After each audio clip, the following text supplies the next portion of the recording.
The morning I discovered my parents had taken my $10,500 contribution for their anniversary party while deliberately planning to celebrate without me, my hands shook so violently I dropped my coffee mug, watching it shatter across the hospital break room floor.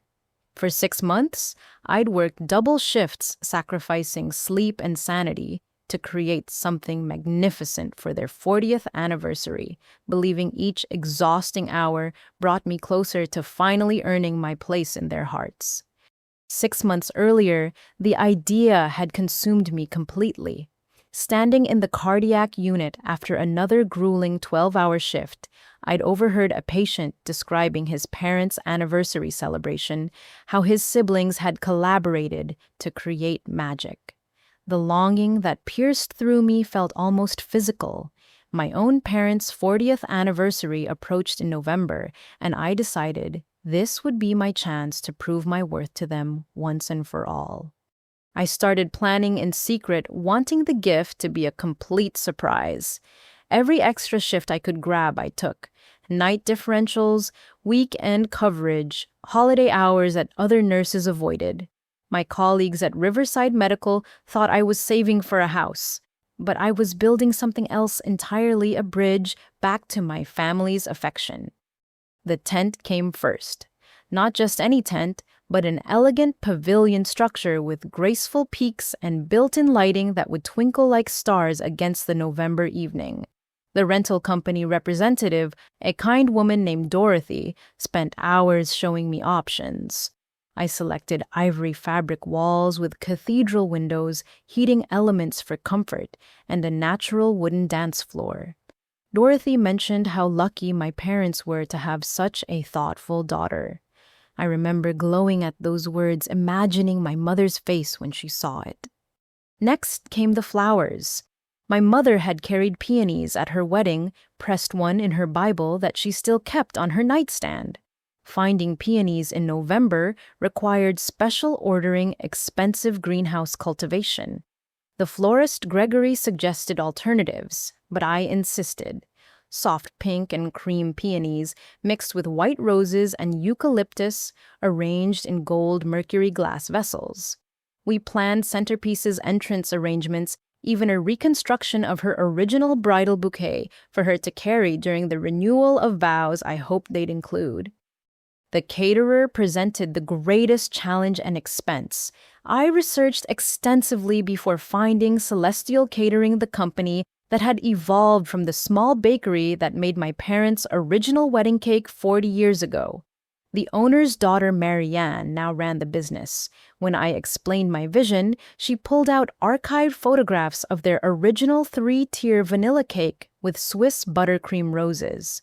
We designed an updated version, grander but maintaining the classic elegance. The menu would mirror their wedding reception beef, tenderloin, herb-crusted salmon, the same rice pilaf my father had nervously spilled on his tux, according to family lore. Each detail required deposits, contracts, coordination. I created spreadsheets, tracking payments, vendor contacts, timing.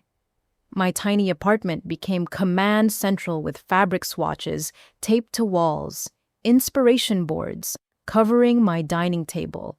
I skipped meals to save money, lived on hospital cafeteria leftovers and instant noodles. My coworker Beth worried about my weight loss, but I brushed off her concerns. This sacrifice felt noble, purposeful. During one vendor meeting at the florist shop, Gregory paused mid-conversation about ribbon choices. "Your sister was just here yesterday," he mentioned casually, pulling out his tablet. "She had very different ideas about the arrangements. I told her I'd need to coordinate with you since you placed the initial order." My stomach clenched. My sister Emma, sweet young woman, very bubbly. She said she wanted to add some modern touches, suggested geometric vases instead of the mercury glass. He showed me her proposals, stark, angular designs that looked nothing like our mother's style. She didn't mention she was involved in planning. I managed to say, maintaining professional composure while my mind raced. Emma and I hadn't spoken in months, not since her second wedding, where I'd been relegated to guest status, despite being her only sister. Why was she suddenly interested in our parents' anniversary? Gregory sensed the tension. Should I keep working with just you, or would you prefer to coordinate with your sister? Please work exclusively with me, I replied firmly. I'm financing these arrangements personally, and I'd like to maintain the original vision we discussed. He nodded, making notes, but the seed of unease had been planted. If Emma was involving herself, something was shifting in our family dynamic, and change in my family rarely benefited me. That evening, after the florist revelation, I sat in my apartment surrounded by planning materials, forcing myself to confront the reality of my family relationships. The truth was as familiar as it was painful. I had always been the responsible daughter, while Emma remained the perpetual golden child, 5 years younger and infinitely more cherished.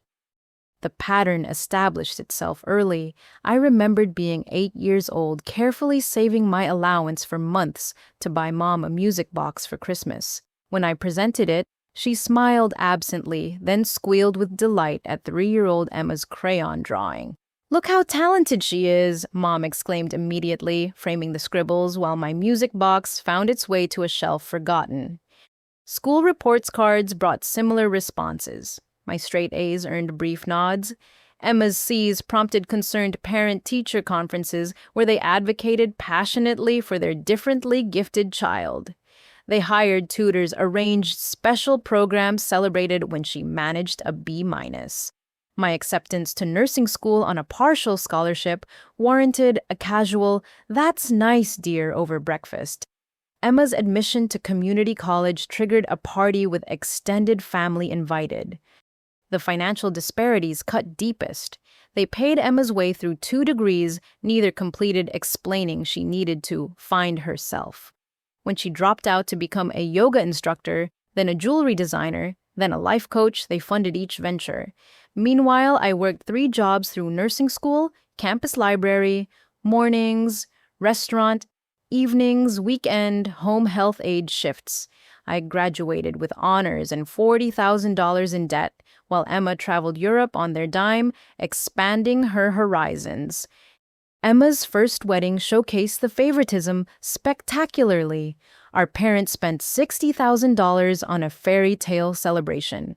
Ice sculptures, a 12-piece band custom designer dress, destination bachelorette weekend. I served as maid of honor, spending $2,000. I didn't have on the dress she selected, planning every detail while she complained about stress. The marriage lasted 11 months. When she announced her second engagement 2 years later, they enthusiastically funded another extravaganza, smaller but still elaborate. I declined participation, citing work commitments, the real reason I couldn't afford it financially or emotionally. My relationships suffered under their scrutiny. Every boyfriend faced interrogation, judgment, comparison to Emma's choices. Marcus had seemed different, a physician who understood my dedication to nursing. My parents approved, finally showing interest in my life. When I discovered his affair with a pharmaceutical rep, their response stung worse than the betrayal. "Well, you were always at work. Men need attention." Emma's serial infidelities in her first marriage. She's young, finding herself. Professional achievements meant nothing. My promotion to charge nurse, my specialized cardiac certification, my published paper on patient advocacy all met with polite disinterest. Emma's Etsy shop selling repurposed vintage scarves. They promoted it on social media, bought inventory, displayed her creations prominently at home. Yet despite everything, hope persisted. Some broken part of me believed if I just tried harder, achieved more, gave more, I'd finally earn what Emma received effortlessly. This anniversary party represented my ultimate attempt. Surely they'd recognize such a significant gesture. Surely $40,000 worth of love would register on their emotional radar. My phone buzzed. Sarah, my cousin on Mom's side, rarely called this late. "Lizzie, are you free to talk?" Her voice carried an uncertain edge. "Of course. What's wrong?" A pause. This is awkward, but I thought you should know. There's a family group chat about your parents' anniversary party. I assumed you were in it, but your mom mentioned today that you're handling vendors separately. That seemed weird, so I checked the participant list.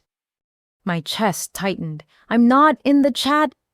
No, it's been active for 3 months. Your parents, Emma, Aunt Patricia, Uncle Stuart, bunch of cousins. They've been discussing guest lists, logistics, even menu options, which confused me since I thought you were handling catering. What else? My voice remained steady through practiced control. There have been some comments about managing your involvement. Your mom said something about you getting too emotional about events, that it's better to let you focus on specific tasks without overwhelming you with decisions. The words hit like physical blows. Managing my involvement. Too emotional. The same woman who sobbed through Emma's kindergarten graduation was calling me too emotional. There's more, Sarah continued reluctantly. Last week, Emma suggested keeping vendor contacts away from you because you might go overboard and spend unnecessary money. Your dad agreed, said your gifts tend to be more about you than them. I laughed harsh and bitter. I'm spending $10,500 on their party. Silence. Then, Lizzie, they don't know that, do they? In the chat, your mom mentioned you offered to help with some vendor research. That's all. The room spun slightly. They were taking my money, my exhaustive planning, my sacrificed hours, and framing it as minor assistance while actively excluding me from discussions. Send me screenshots, I requested quietly. I need to see this myself. Are you sure some comments are pretty hurtful? I'm sure. The screenshots arrived within minutes, message after message plotting the party I was funding. Emma suggesting signature cocktails, Mom debating invitation fonts, Aunt Patricia wondering if the venue could accommodate 90 guests. 90 guests for a party I was paying for while being managed like an inconvenient obligation. One thread stood out, Dad responding to questions about budget. We've allocated funds appropriately. Lizzie's helping with some research, but we're keeping primary decisions within the immediate family to avoid complications. Immediate family. The phrase echoed as I stared at evidence of my erasure from my own gift. 7 days before the anniversary party, I was reviewing patient charts at the nurse's station when my phone vibrated. Aunt Patricia's name appeared on the screen. Unusual, since we typically only interacted at holiday gatherings. Her text arrived in the casual tone of someone delivering routine information. Hi, Lizzie, quick update on your parents' party. By the way, we're keeping the guest list tight due to venue constraints. You're not included on the final list. Hope you understand. The family appreciates your vendor research help, though. I read it 3 times, certain I was misunderstanding. The fluorescent hospital lights suddenly felt too bright, the normal bustle of the cardiac unit fading to white noise. My colleague Jennifer asked if I was all right. I couldn't form words to answer. My hands moved automatically, calling my mother. She answered on the 4th ring, slightly breathless. Lizzie, I'm at the salon. Is everything okay? Aunt Patricia just told me I'm not invited to your anniversary party. The words came out steady, professional, the voice I use delivering difficult diagnoses. A pause. Then with practiced nonchalance, oh, sweetheart, it's not personal. We've had to make some tough decisions about the guest list. The venue has limitations, and we're prioritizing out-of-town family who rarely get to see us. You understand. The venue I researched, the one that accommodates up to 150 guests. Well, yes, but we're keeping things intimate, just family. I'm your daughter. She sighed as if I were being deliberately obtuse. Immediate family and extended relatives who we don't see often. You live 20 minutes away. We see you at holidays. Cousin Robert is flying in from Denver. Priorities, sweetheart. My free hand gripped the counter's edge, knuckles white. I paid for everything, Mom. The tent, the flowers, the catering. $10,500. You offered to help with vendor research, she corrected smoothly. We appreciate your contributions to the planning process. But this isn't about money, it's about creating the right atmosphere for our special day. My contributions, I have contracts in my name, receipts, canceled checks. Her tone sharpened. Are you trying to manipulate us with money? How disappointing! Your father and I have been planning our own anniversary celebration. If you made independent arrangements, thinking you could control our event, that's your choice, but don't put that on us. The gaslighting was so smooth, so practiced, I almost doubted my own reality. Almost. You knew I was paying for everything. We discussed it. We discussed you helping out. Now you're trying to make our anniversary about you as usual. This is exactly why we need boundaries at the party. Your emotional intensity makes people uncomfortable. My emotional intensity? My voice finally cracked. I've worked 60-hour weeks for 6 months to pay for your party. Nobody asked you to do that. If you made assumptions, that's not our responsibility. Listen, I need to go. My colorist is ready. We'll talk later when you're calmer. The line went dead. I stood frozen in the cardiac unit surrounded by monitors tracking heartbeats, while my own seemed to have stopped. Jennifer gently guided me to the break room, pressing a cup of water into my hands.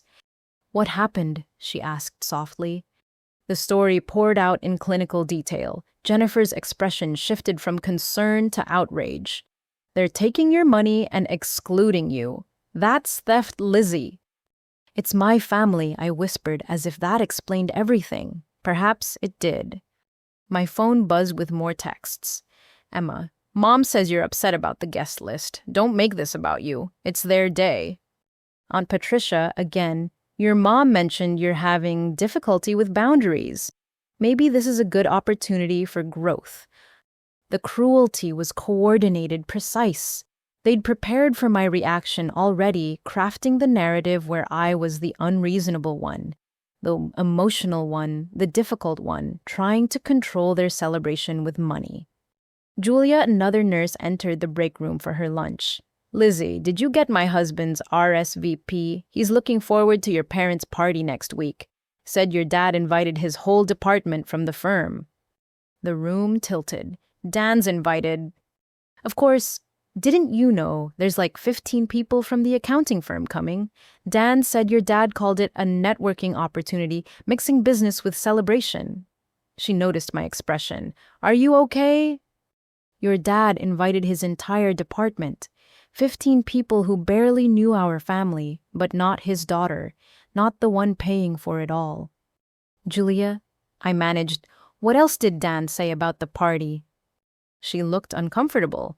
Just that your dad mentioned it's a big event. 90 guests, fancy tent, the works. Dan bought a new suit for it. Her eyes widened with realization.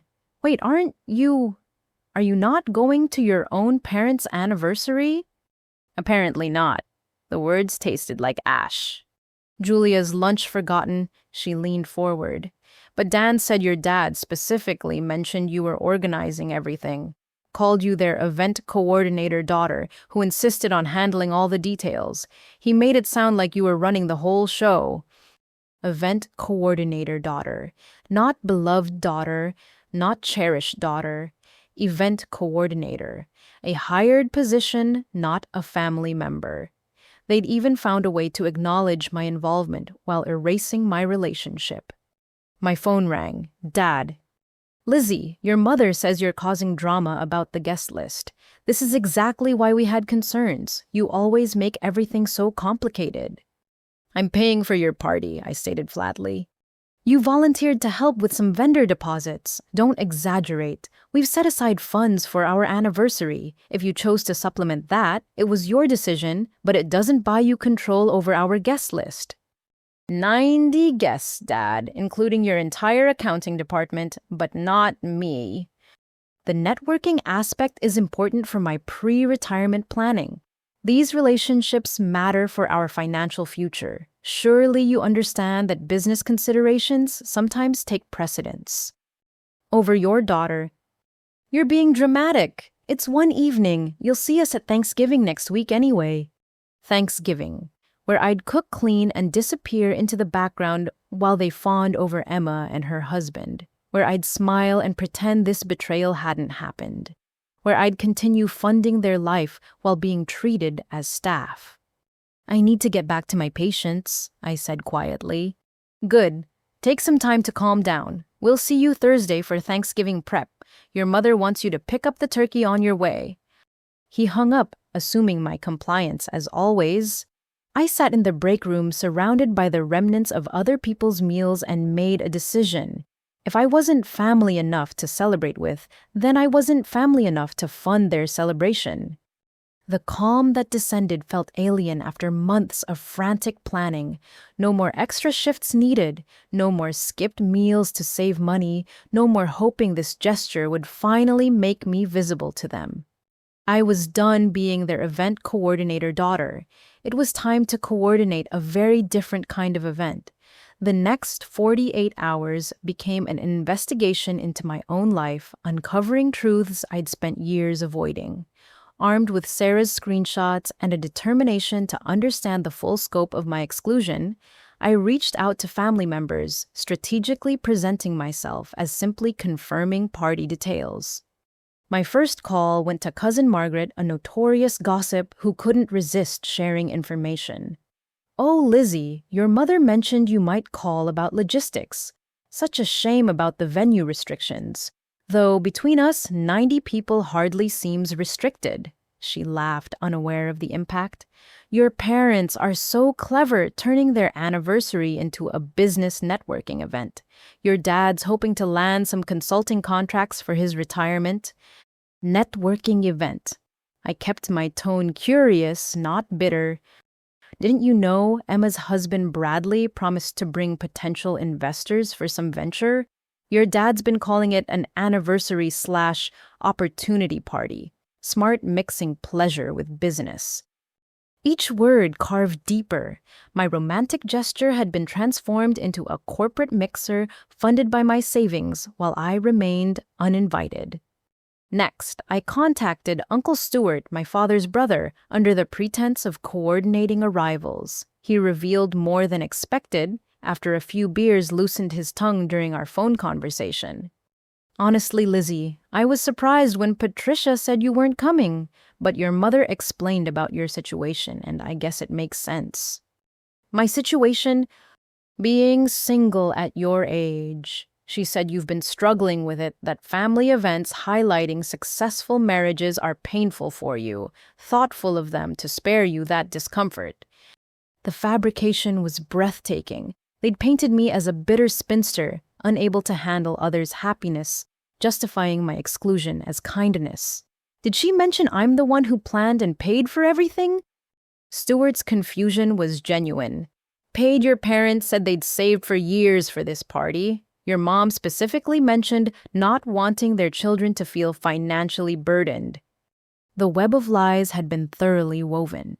Each family member held a different piece of the false narrative, all designed to explain my absence without revealing their cruelty. Aunt Diane, my mother's sister living in Phoenix, provided the next revelation. Always more perceptive than Patricia, she questioned the story immediately when I called. Something felt off when I heard you weren't attending," she admitted, "especially after your mom spent 20 minutes at Emma's birthday dinner complaining about your career focus. She actually said, and I quote, 'Lizzie thinks being a nurse makes her better than us. She lords her stability over Emma.'" "I've never said anything like that." "I know, but she was building a case, wasn't she? Making you the villain before anyone could question your absence. Classic Carol manipulation." Diane's honesty encouraged me to probe deeper. "What else has she been saying?" "That you've become difficult since your breakup with Marcus. Bitter, judgmental of happy couples. She implied you might cause a scene at their anniversary, maybe give a speech about failed marriages since Emma's on her second husband. She thinks I'd sabotage their anniversary. She's convinced several family members. Patricia fully believes you're going through some kind of crisis, even suggested you might benefit from therapy to deal with your resentment issues." My resentment issues, not their favoritism, their neglect, their willingness to take $10,000 from their struggling daughter while painting her as unstable. My issues. The final piece came from an unexpected source, Bradley's assistant Nicole, whom I'd met at Emma's wedding. She called about a different matter but mentioned the party casually. Bradley's been stressed about this anniversary thing. Your dad has him bringing half his investment club, promising some big announcement. I have to coordinate transportation for 12 people. Your family certainly knows how to mix business with pleasure. Big announcement? Something about a family business venture. Bradley's been vague, but it involves your dad's consulting firm and needs seed money. Between us, I think they're hoping to corner investors at a social event where they can't easily leave. The full picture crystallized. My parents had transformed my gift of love into a fundraising event, using my money to court investors for some scheme while telling everyone I was too unstable to attend. They'd monetized my gesture and erased my presence simultaneously. That evening, I organized every piece of information gathered: the vendor contracts in my name, the bank statements showing payments, the screenshots of family discussions. The pattern was clear. They'd accepted my money gratefully while crafting elaborate justifications for my exclusion. My phone buzzed. Emma. Marcus is coming to the party. Thought you should know. He's Bradley's business partner now. Mom didn't want to hurt you by mentioning it, but I believe in transparency. Maybe it's better you're not there. Less awkward for everyone. Marcus, the man who cheated on me, destroyed our relationship, and blamed my work schedule. Now in business with my brother-in-law, invited to the party I was funding. The final insult precisely calculated. I set down my phone and opened my laptop, beginning to type emails to vendors. If my parents wanted to paint me as emotionally unstable, bitter, and resentful, perhaps it was time to show them what those qualities actually looked like when properly channeled. The investigation was complete. The evidence was damning.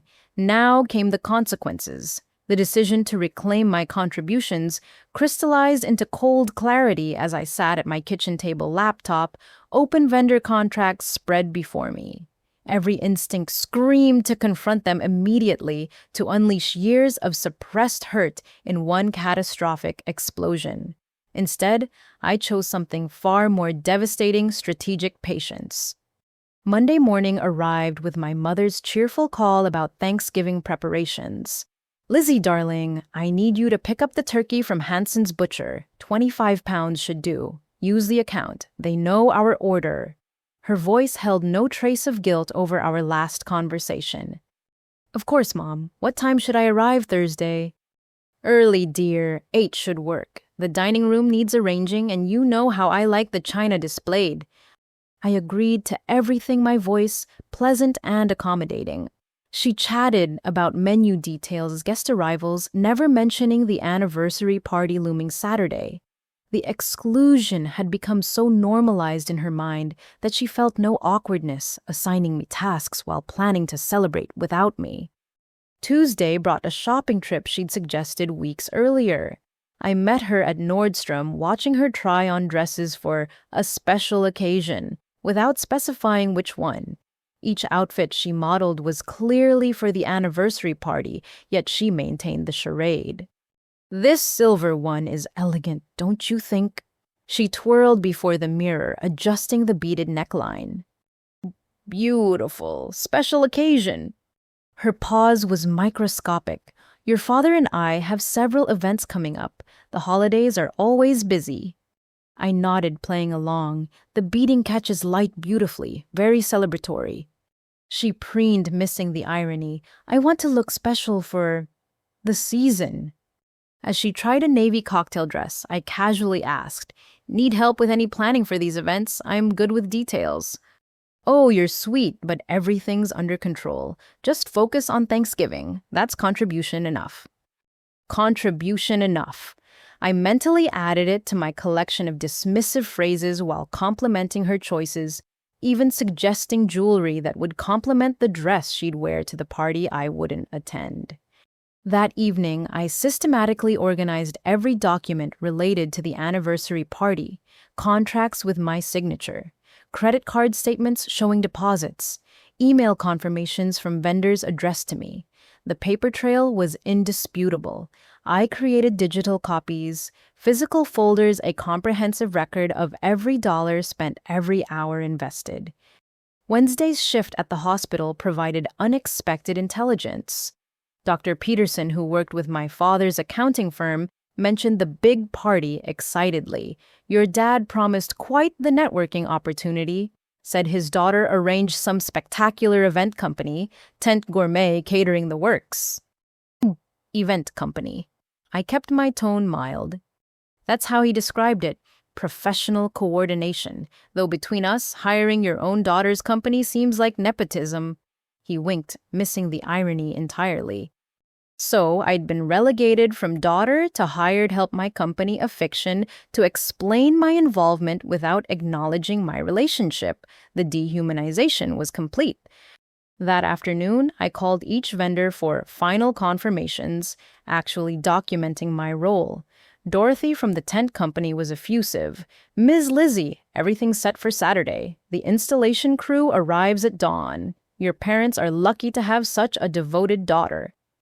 Could you email me that final confirmation? I like keeping records. Of course, I'll note that you're the account holder and primary contact. Similar conversations with Gregory the florist and Marianne from catering yielded email trails, clearly establishing my financial responsibility. Each vendor expressed warmth toward me, unaware they were providing evidence of my erasure. Thursday's Thanksgiving unfolded exactly as predicted. I arrived at 8, turkey in hand, and spent the morning arranging place settings, while Emma arrived at noon to fanfare and hugs. I cooked, served, cleaned, while she regaled everyone with stories of Bradley's success. My parents beamed at their golden child while I functioned as unpaid staff. During dinner, Aunt Patricia commented on the beautiful table settings. My mother smiled. Emma has such an eye for design. She helped choose everything. Emma, who hadn't lifted a finger, accepted the praise graciously. I continued eating, each lie strengthening my resolve. The conversation turned to weekend plans, everyone dancing around the anniversary party. Uncle Stuart mentioned having commitments Saturday. Cousin Margaret referenced a special gathering. The elephant in the room trumpeted silently while I passed cranberry sauce and refilled wine glasses. After dessert, as I loaded the dishwasher, my father approached. Lizzie, about Saturday. My heart rate spiked, thinking he might extend a last-minute invitation. Instead, your mother and I will be out most of the day. Could you check on the house? Water the plants. He wanted me to house sit while they partied with 90 guests using my money. Of course, Dad. Happy to help. His relief was visible. You're so understanding. We appreciate your flexibility. Flexibility. Another euphemism for accepting their cruelty without protest. Friday morning, I made final vendor calls confirming delivery times and locations. Each conversation was recorded, creating an audio trail of my involvement. The tent company confirmed their 6 a.m. arrival. Catering would deliver by 4 p.m. Flowers at 2. The timeline was locked. That evening, Emma called with fake concern. How are you doing about tomorrow? I know it must be hard being excluded, but honestly, with Marcus there, it's probably for the best. You're right, I agreed calmly. It's definitely for the best. Her surprise at my easy agreement was audible. Oh, good. Mom was worried you might do something dramatic. Dramatic? Like what? I don't know. Show up uninvited. Make a scene. You know how you get. How I get. The family mythology of unstable emotional Lizzie justified everything. I'll be house-sitting as requested. Watering plants. Perfect. I'll take lots of pictures so you don't feel totally left out. Her condescension dripped through the phone. I thanked her sweetly and ended the call, then opened my laptop to compose carefully worded emails to each vendor, scheduling them for early Saturday morning delivery. The calm before the storm felt almost peaceful. Tomorrow, while they prepared for their networking celebration, they'd discover what exclusion actually cost. Not in emotional scenes or dramatic confrontations, but in the cold reality of contracts, deposits, and the power of the person who actually paid for everything. I reviewed my checklist one final time. Vendors notified, documentation secured, alibi established, house sitting, emotional preparation complete. My phone showed multiple family group chats active with last-minute party coordination. 90 people preparing to celebrate on my dime while I watered plants. The irony was perfect. Tomorrow couldn't come fast enough. Friday night stretched before me as I refined my plan with surgical precision. Every vendor needed specific instructions delivered in a way that appeared purely administrative, avoiding any hint of emotional retaliation. This wasn't about revenge, it was about natural consequences. I started with Dorothy at the tent company, calling her personal cell at 9 p.m. "Dorothy, I'm so sorry to bother you this late. I've had a family emergency come up regarding the Saturday installation." Her concern was immediate. "Oh no, Lizzie, is everything all right?" "There's been a significant medical situation." I kept my voice steady, technically true, since my family's treatment had certainly impacted my health. "I need to postpone the tent installation indefinitely. Can your crew stand down for tomorrow?" "Of course, dear. Family comes first. Since it's less than 24 hours, notice I'm afraid the deposit is non-refundable, but we can absolutely halt delivery." "I understand completely. I appreciate your flexibility during this difficult time. Would you like to reschedule once things settle?" "I'll be in touch when the situation resolves. Please ensure your crew knows not to arrive at the venue tomorrow, regardless of who might call." "I'll notify them immediately. The work order is in your name, so only you can authorize installation anyway. I hope everything works out, Lizzie." Next came Celestial Catering. Marianne answered her business line, still working late on prep. "Lizzie, I was just reviewing tomorrow's timeline. My team's excited about recreating your parents' wedding menu. That's why I'm calling. Due to unexpected circumstances, I need to halt tomorrow's delivery and service." A pause. Halt. "But we've prepared everything. The beef is marinating, the cake is decorated." "I understand, and I'm happy to pay for all prepared food. Consider it a donation to any shelter or program you support. But I cannot authorize delivery to tomorrow's venue." "This is highly unusual. May I ask what's happened?" Family complications that make tomorrow's event impossible. Since the contract is in my name, I'm officially requesting cancellation of service." Marianne's tone shifted to professional concern. "The contract does specify that only the signing party can modify orders. I'll need this in writing for my records." "I'll email you immediately. And Marianne, if anyone else calls claiming to represent the event, please refer them to me as the contract holder."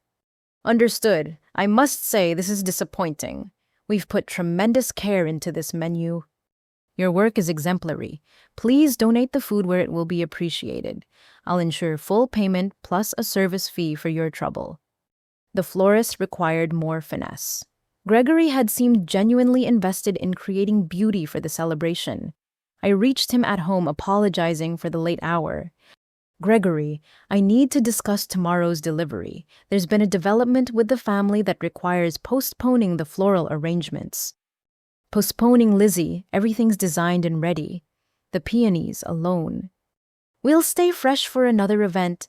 Perhaps I'm not canceling, just postponing indefinitely. The arrangements are too beautiful to waste on current circumstances."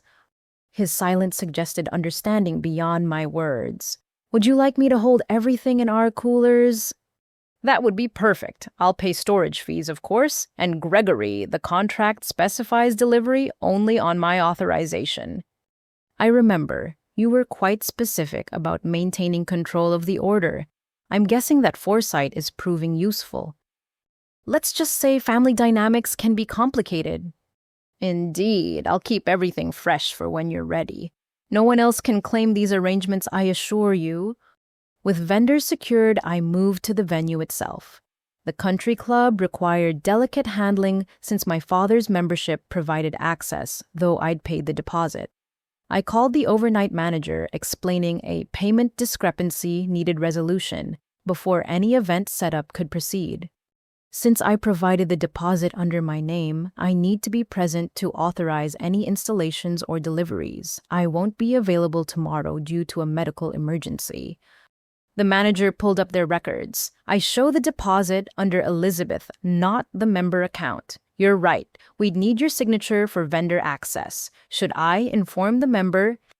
That won't be necessary. I'll handle family communications. Just ensure no setup begins without my physical presence and signature. Noted in the system. I hope your emergency resolves quickly. Each call was calculated professional, avoiding anything that could be construed as vindictive. I was simply a responsible party handling contracts during a personal crisis. The emails I composed reinforced this tone. Due to unforeseen medical circumstances requiring immediate attention, I must postpone all contracted services scheduled for Saturday, November 18th.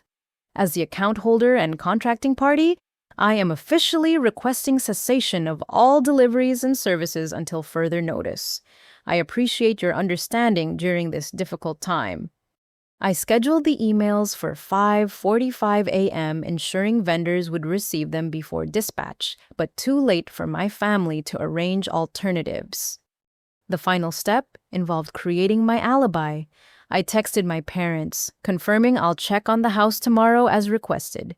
What time should I arrive? Want to ensure plants get proper attention. Mom replied quickly, anytime after 10 should be fine. We'll be out most of the day. Thank you, sweetheart.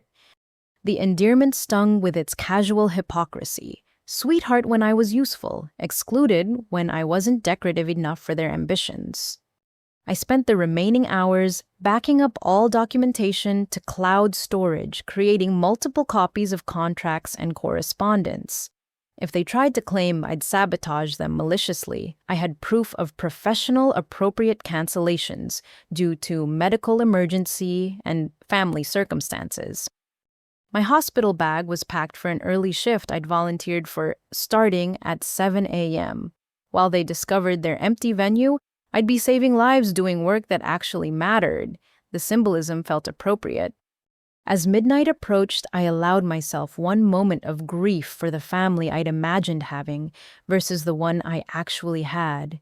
Then I set 3 alarms determined not to miss the morning's revelations. My phone buzzed with a family group chat notification.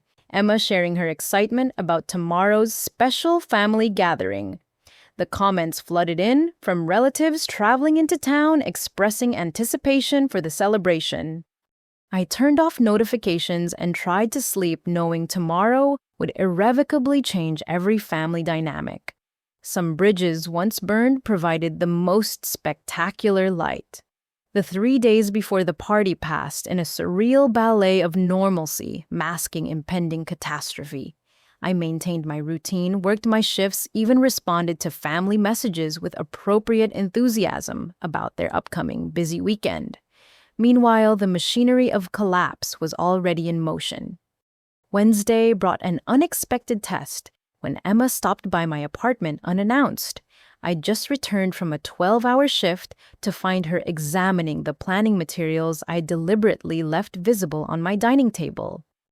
Still playing party planner? She fingered a vendor brochure dismissively. You really can't help yourself. Can you always trying to control everything? I poured myself water, staying calm, just helping where I can. That's your problem, Lizzie. You help too much, make everyone uncomfortable with your intensity.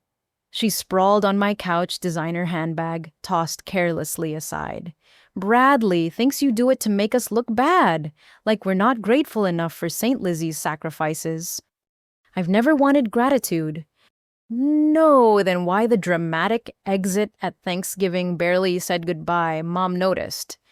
I'd left after cleaning the entire kitchen, hugging everyone, thanking them for dinner. But in their narrative, anything less than effusive performance counted as dramatic. I had an early shift Friday. Always work with you. No wonder Marcus cheated. Men need attention, not a partner who's constantly playing Florence Nightingale. The casual cruelty of invoking Marcus while sitting on furniture I'd bought with overtime hours almost broke my composure. Almost. Did you need something specific, Emma? What Mom wanted me to check that you're really okay with Saturday. She's worried you might show up anyway, try to guilt trip everyone. I'm house sitting as requested. Their plants will be perfectly watered. She studied me suspiciously. You're taking this too well. What are you planning? Nothing. I'm respecting their wishes. Oh, since when do you respect boundaries without a fight? Since I learned fighting for their affection was like performing CPR on someone who'd already chosen death. People change, Emma. Not you. You're plotting something. She stood, smoothing her dress. Just remember this is their day. Don't ruin it with your neediness. After she left, I sat among the vendor contracts bearing my name, the receipts for $10,500, spent the evidence of months of planning she'd dismissed as controlling. Her visit had been reconnaissance checking if I posed a threat to their perfect celebration. She'd left satisfied by my apparent submission. Thursday intensified the charade. Dad called about his speech wanting to practice with someone. The irony of rehearsing with the excluded daughter wasn't lost on either of us, though he seemed oblivious. I want to thank everyone for joining our celebration, he began pompously. 40 years of marriage deserves recognition among those who matter most. Those who matter most. Not me, despite funding their celebration. I made appropriate listening sounds while he droned about commitment, family values, the importance of surrounding yourself with quality people. Oh, what do you think? Too long? It's perfect, Dad. Very you. He missed the subtext entirely. Your mother suggested I mention our exciting business venture. Strike while the iron's hot. You know all those potential investors in one room. Strategic. Exactly. Though between us, I wish you had better connections to share. That medical crowd doesn't have real money. Not like Bradley's people. My medical crowd saved lives while Bradley's people moved numbers on screens, but success had different definitions in my family. I'm sure Bradley's contacts will be impressed. They better be considering what this party's costing. He laughed, unaware he was speaking to his unwitting financier. Good thing your mother's been saving her inheritance money. Uncle Gerald would be proud seeing it spent on family celebration. The inheritance from my great-uncle that Mom had received 3 years ago. The same inheritance she'd sworn was already allocated to Emma's failed boutique venture. Another lie exposed casually, another revelation that I'd been supplementing their comfortable life while they cried poverty to my face. Anyway, thanks for listening, Lizzie. You're good at that. Probably why you're a decent nurse. Decent. Not excellent. Not dedicated. Not the youngest charge nurse in Riverside Medical's cardiac unit history. Decent. Friday morning's vendor checks confirmed everything remained on schedule. Each company verified their weekend plans were canceled, documentation was updated, and only I could authorize any changes. Dorothy from the tent company even called personally. Lizzie, I wanted to confirm once more. My crew is standing down tomorrow, but I've had 3 calls from someone claiming to be your assistant trying to verify delivery. I've refused all information per your instructions. 3 calls? Did they leave a name? Patricia, something very insistent, said there'd been a miscommunication. Aunt Patricia already trying to salvage the situation without understanding she had no power here. You did perfectly, Dorothy. Maintain the hold regardless of who calls. Understood. I do hope your emergency resolves soon. It will resolve exactly as it should. That evening, I did something symbolic. I cooked myself a proper meal for the first time in months. No instant noodles, no hospital leftovers. A real dinner with vegetables and protein eaten at my table instead of standing over the sink between shifts. The money I wasn't spending on their party allowed for small luxuries like fresh ingredients. As I ate, my phone erupted with family activity. The group chat Sarah had revealed showed frantic last-minute coordination. Relatives confirming arrival times, Emma posting photos of her dress, Mom reminding everyone about the photographer she'd hired to capture precious memories. One message stood out. Uncle Stuart. Can't wait to see what Lizzie's arranged. Carol's been bragging about her event coordinator daughter all week.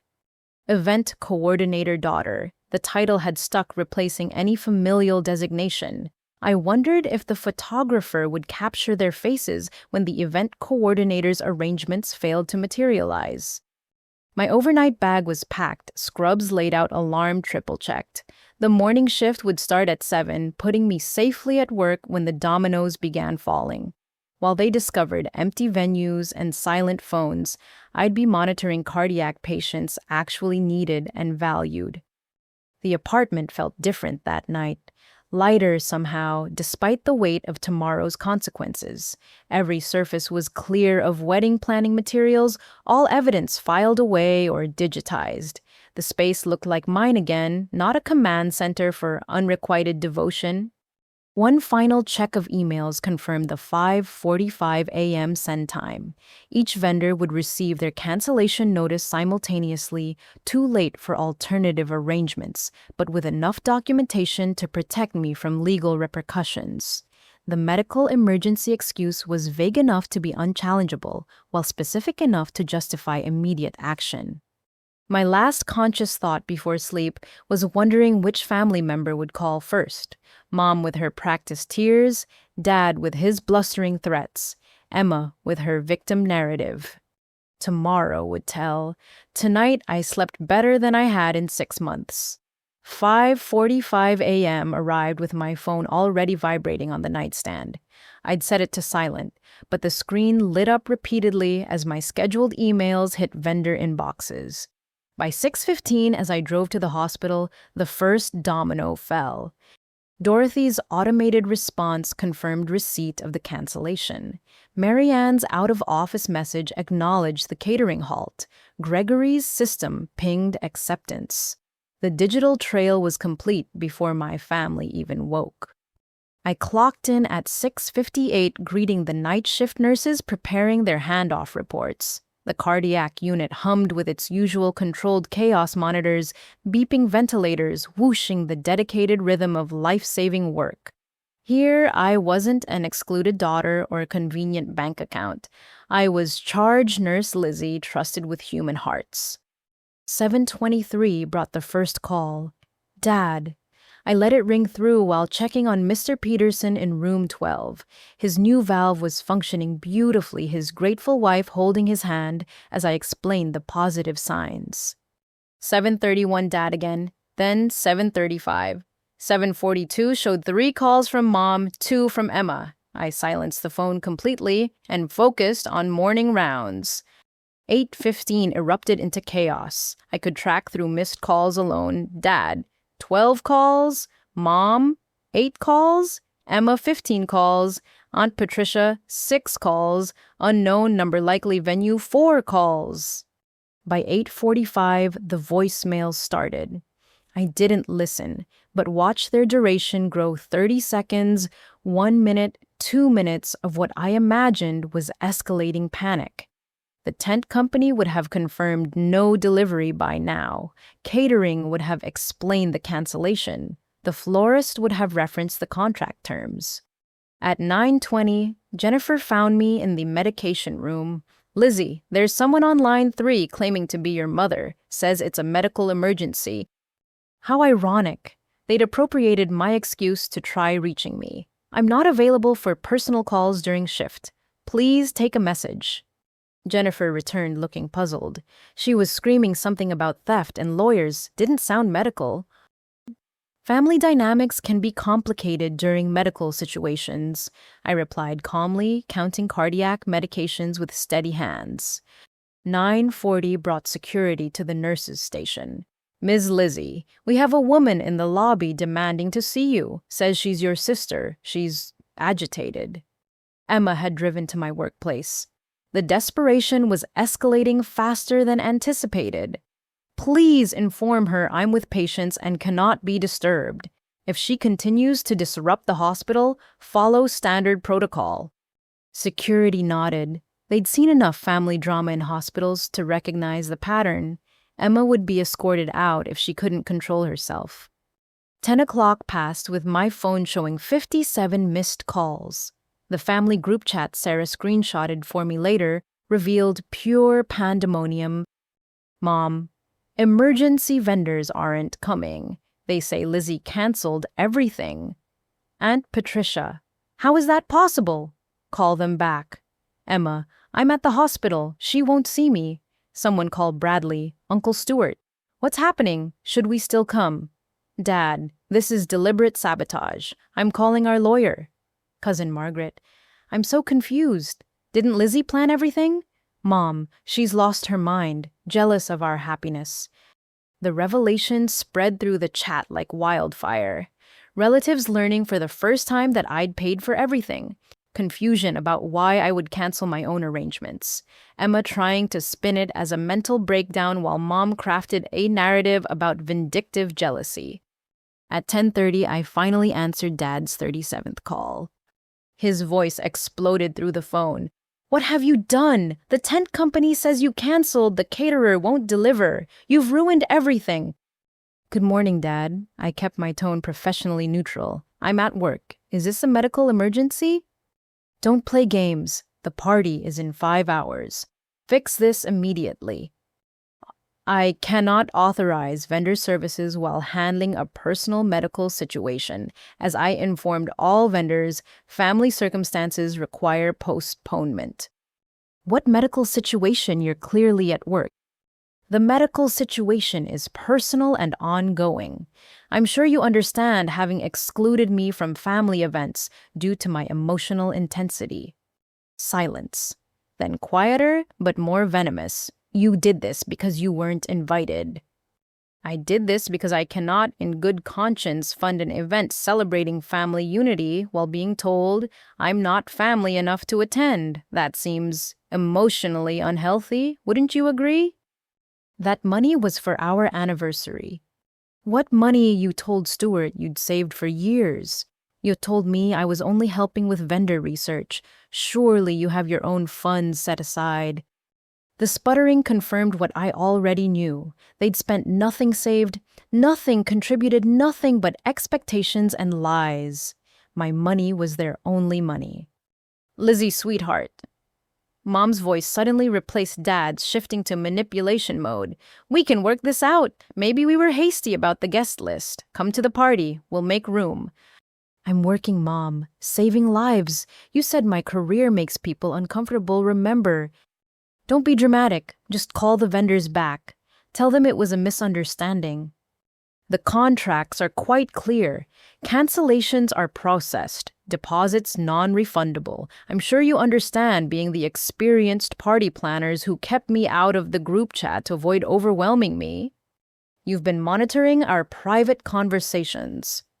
Family shared information with me out of concern. Unlike you, some relatives found it strange I was excluded from planning. I was funding. Emma's voice screeched in the background before grabbing the phone. "You're sick, mentally disturbed. We're calling the police." "For what crime? Canceling contracts in my name? Redirecting my own funds? Please do call. I have extensive documentation of every payment, every contract, every vendor interaction. I'm sure the authorities would find the fraud investigation fascinating." "Fraud? You offered to help?" "I offered to create a beautiful anniversary celebration. You took my money while excluding me from that celebration. In some circles, that's called theft by deception." The phone went silent. They were likely conferencing about this unexpected legal angle. I used the pause to check on Mrs. Williams' post-operative stats, noting her excellent progress on the chart. Dad returned, his blustering deflated. "What do you want?" "Nothing. I want absolutely nothing from any of you. That's the point. I'm done wanting, hoping, trying. Consider the $10,500 my final gift, a payment to purchase my freedom from this toxic dynamic." You're destroying our marriage celebration over petty jealousy. No, Dad, you destroyed it when you decided my money was worth more than my presents. I'm just honoring your wishes.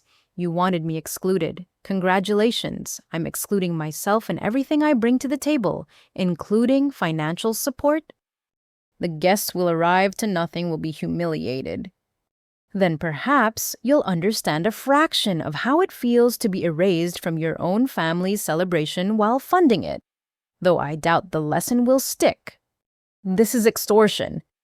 This is consequences, something you've never had to face because I always cushioned them. That ends today. I heard commotion in the background, multiple voices arguing, Mom crying, Emma shrieking about calling Bradley's lawyer contacts. One more thing, I added calmly. I'm redirecting the funds to establish a nursing scholarship at Riverside Medical. It will be announced Monday, the Elizabeth Foundation for Future Healers. At least something worthwhile will come from your anniversary. You can't do that. That's our money. According to every contract and receipt, it's mine. But don't worry, the scholarship will honor family in its own way, by supporting young people whose families can't or won't help them achieve their dreams. People like I was working 3 jobs through school while you funded Emma's every whim. We'll sue. Please do. I'd love a legal venue to present evidence of financial exploitation. Bradley's investor friends would find the publicity fascinating, don't you think? The line went dead. They'd finally realized I held every card, every contract, every receipt, every documented lie they told family members.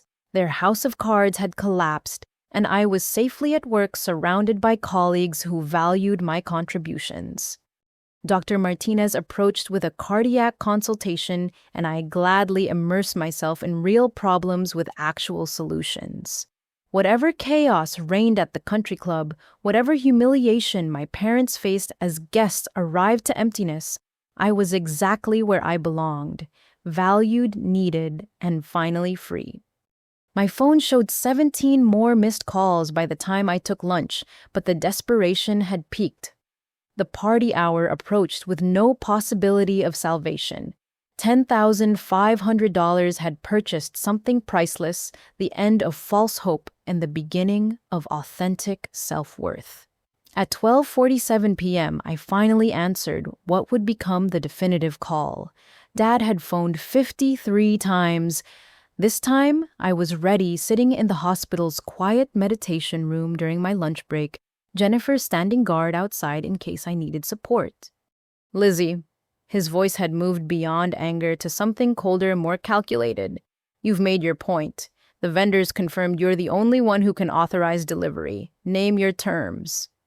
I don't have terms. The cancellations are complete. Everything has a price. What do you want? An apology? An invitation? We'll add you to the guest list right now.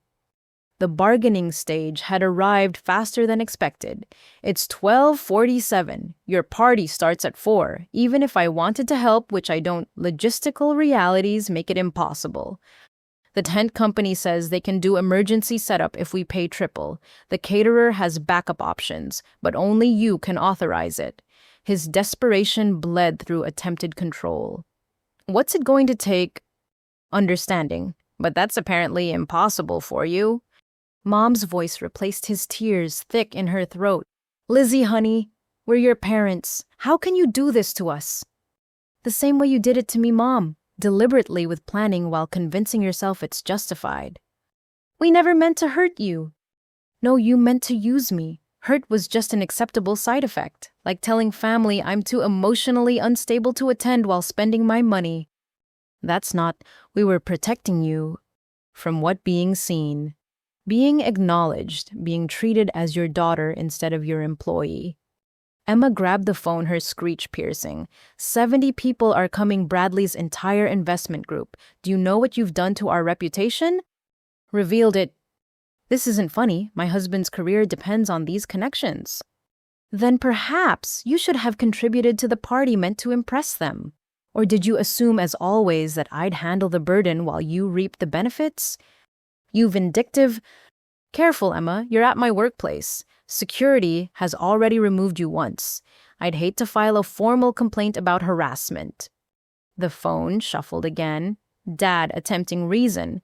Lizzie, your mother is having chest pains from the stress. Is that what you want, to give your mother a heart attack? The manipulation was so transparent I almost laughed. I'm a cardiac nurse, Dad. I know the difference between anxiety and cardiac distress. If you're genuinely concerned, call emergency services. You're heartless. No, I'm done. There's a difference. Aunt Patricia's voice emerged next, the family tag teaming their assault. Lizzie, dear, surely we can resolve this like adults. Family forgives. Oh, family includes Patricia. Family doesn't take $10,000 from someone while planning their exclusion. Family doesn't craft elaborate lies about mental instability to justify cruelty. I was told you chose not to attend. Were you also told I paid for everything, or did that detail get lost in their narrative? Silence. Then quietly, Carol, is this true? Did Lizzie pay? The background erupted in arguments, family members discovering the deception in real time. Mom trying to justify Dad attempting damage control, Emma blaming me for exposing them. Uncle Stuart's voice boomed through the chaos. Let me get this straight. Lizzie paid $10,000 for a party you excluded her from, and you're calling her the problem. The family fracture was beginning. I sat in the meditation room listening to years of dysfunction finally face scrutiny. Sarah had been texting me updates from the chat, relatives taking sides, the careful image my parents cultivated crumbling. Dad wrestled back control of the phone. Fine, you've humiliated us, destroyed our anniversary, turned family against us. Are you satisfied? I'm working, Dad, doing my job, taking care of people who actually need me. You should try honesty with your guests. Tell them you valued their network potential over your daughter's presence. I'm sure they'll understand those priorities. This is extortion. No extortion would be demanding something in exchange for restoring services. I want nothing from you. That's what you can't comprehend. I've stopped wanting your approval, your love, your acknowledgement. You broke that part of me, and in doing so, set me free. You'll regret this. When you're alone at 40, no family, no support. I'm alone now, Dad. Have been my whole life in every way that matters. At least now I'm not paying for the privilege. Mom's wail pierced through. My baby, how can you abandon your family? I learned from experts. You abandoned me every day for 34 years while I was right in front of you. I'm just making it official. We'll cut you out of our will. I actually laughed. What will you just admitted you had no savings for this party? You spent Mom's inheritance on Emma's boutique. You're leveraging your anniversary for investment money. There's nothing to inherit but debt and disappointment. You're sick, Lizzie. Mentally disturbed. This proves we were right to exclude you. Then be grateful I've excluded myself permanently. No more convenient daughter to exploit. No more safety net. No more Lizzie, the bank. Lizzie the servant, Lizzie the scapegoat. You're free to be the family you always wanted. 2 parents, 1 daughter, and whatever investors you can manipulate. Lizzie, Emma started. Oh, and Emma Marcus called me last week. Wanted to reconcile. Apparently, being business partners with Bradley showed him what real shallow looks like. I declined, but thought you should know your husband's character reference is a cheater who recognizes dysfunction. Enjoy your pregnancy announcement to an empty venue. The silence was deafening. They hadn't known I knew about the pregnancy, their special moment planned for their selective celebration. How did you... Nurses talk, Emma. Julia's husband mentioned Bradley bragging about expecting an heir. Congratulations, by the way. I hope you're a better mother than ours. You bitter, twisted... Goodbye. Don't contact me again. Not for emergencies, not for holidays, not when you need a nurse's advice or a loan or someone to blame. I'm done being your utility. The Elizabeth Foundation will put that money to better use helping students whose families actually hinder their success. At least pain can create purpose. Lizzie, wait. Mom's final plea. You can't just leave family. I'm not leaving. I was never allowed in. I'm just stopping the pretense. Enjoy your anniversary, all 40 years of it. Every excluded moment, every favoritism, every lie you told yourselves about love. You've earned this celebration of exactly who you are. I ended the call and blocked every family number in my phone. The silence that followed felt like breathing after years of suffocation. Jennifer peeked in concern, creasing her features. You okay? Better than okay, I'm free. The scholarship paperwork waited in my locker, ready for submission Monday morning. $10,500 would fund 2 full nursing scholarships for students. Like I'd been working multiple jobs, fighting family indifference, determined to heal despite never being healed themselves.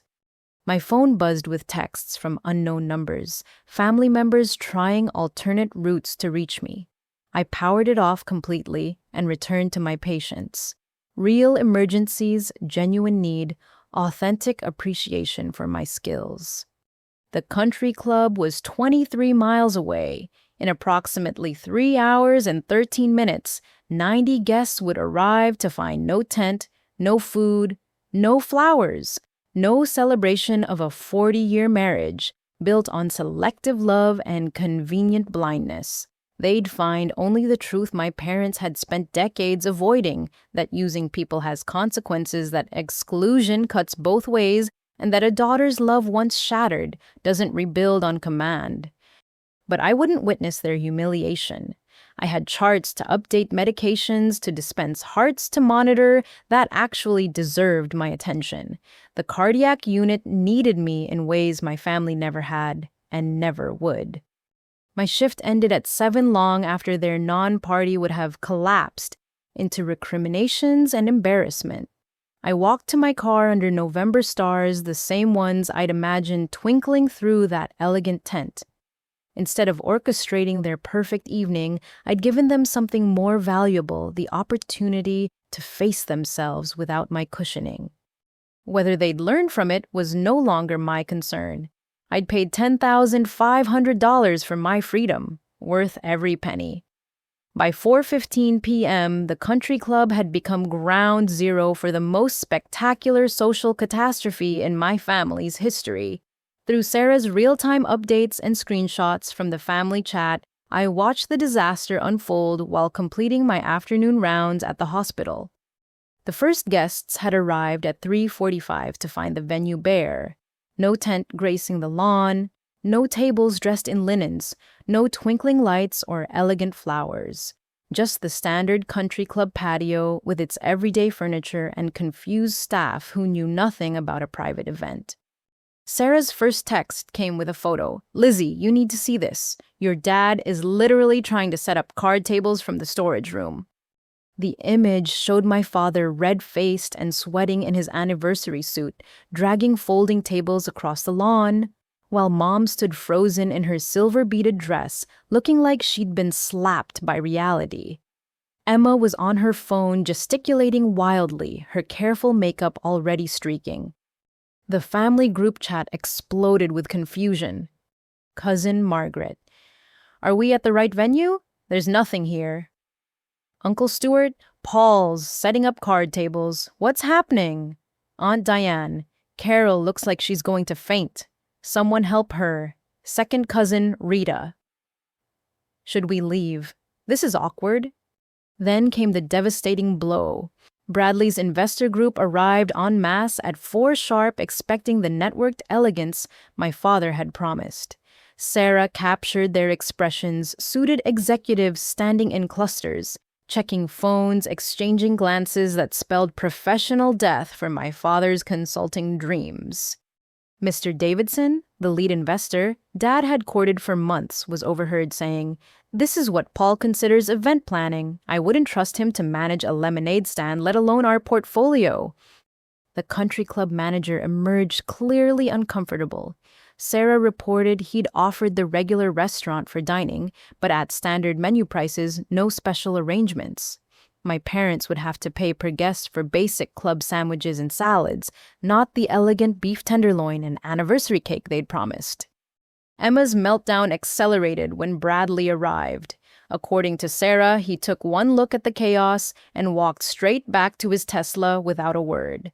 Emma chased him to the parking lot, her designer heels catching in the grass, screaming about family loyalty while mascara created abstract art on her cheeks. "Bradley, please, it's not our fault Lizzie sabotaged everything." His response captured by multiple relatives recording the drama. "Your family took $10,000 from your sister and excluded her. That's the sister who practically raised you while your parents ignored her, Jesus Emma."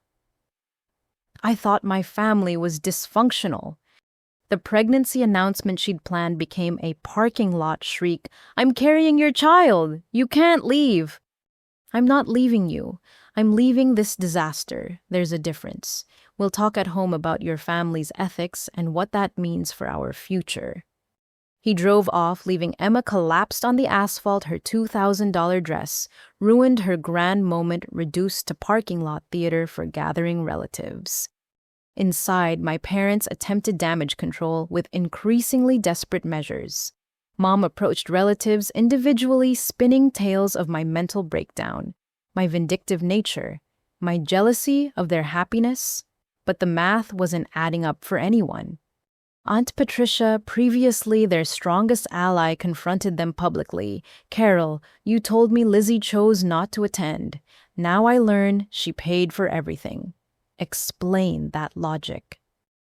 "She's disturbed. You see what she's capable of, destroying her own parents' anniversary." "Her own parents excluded her from the party she paid for. Who's really disturbed here?" The fractures widened. Uncle Stuart announced loudly enough for all to hear. "In 40 years of marriage, have you two always been this cruel to Lizzie? Or is this a special anniversary gift?" Dad tried blustering. "Our family dynamics are none of your business." "It became my business when you lied to manipulate our sympathies. Event coordinator daughter, she's your daughter, Paul. Your flesh and blood you threw away for networking opportunities." The extended family began choosing sides, and surprisingly, many chose mine. Cousins who'd watched years of favoritism, aunts who'd noticed the discrepancies, uncles who'd wondered why I worked so hard for so little recognition. The illusion my parents had maintained through careful narrative control shattered under scrutiny. Then came the final humiliation. With no food forthcoming, Dad attempted to order pizza delivery to the country club. The club manager intervened, explaining outside food violated their policies. They could use club catering at $200 per person for a rushed menu. $200 per person, Mom's shriek carried across the patio. "For 90 people. The math broke her.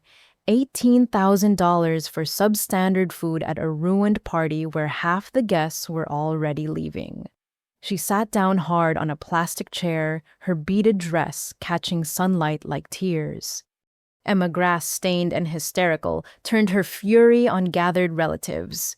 "You're all traitors, taking Lizzie's side when she's clearly lost her mind. She's probably laughing at all of us."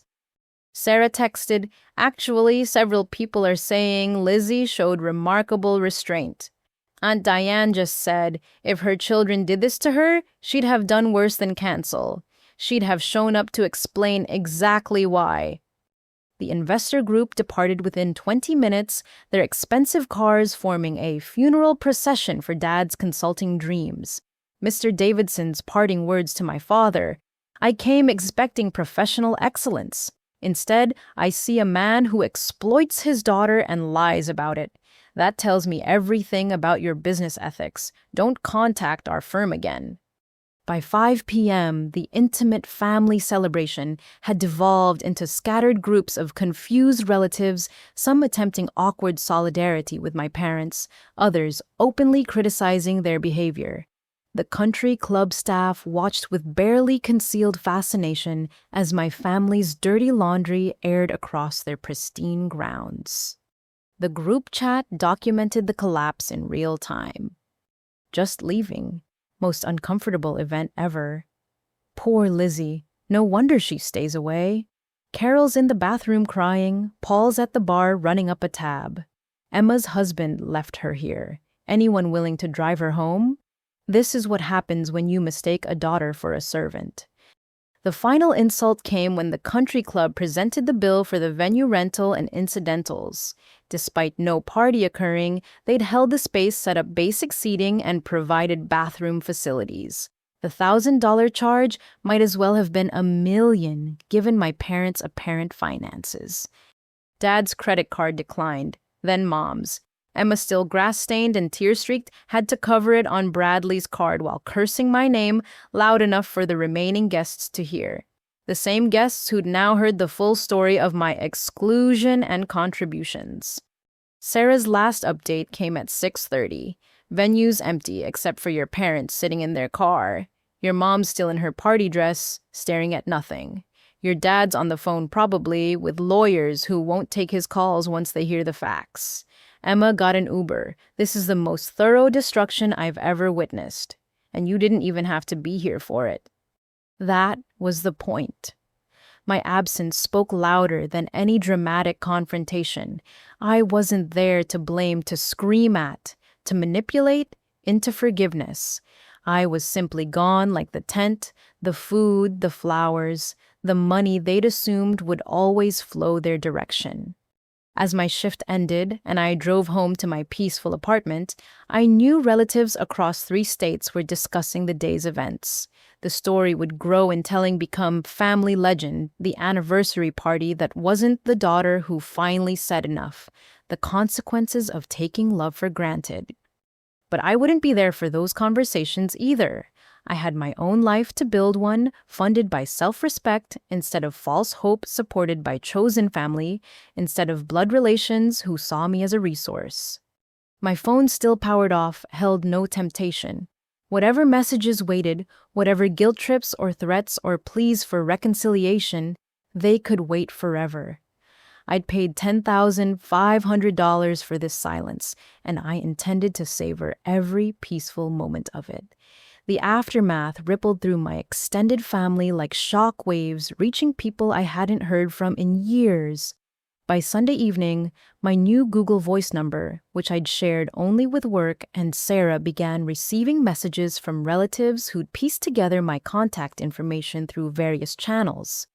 The first surprise came from Grandma Rose, my mother's 82-year-old mother, who'd maintained careful neutrality in family conflicts for decades. Her voice message was brief but pointed. Elizabeth, this is Grandmother. I've heard about yesterday's events. I'm not calling to scold or take sides, but I need you to know something.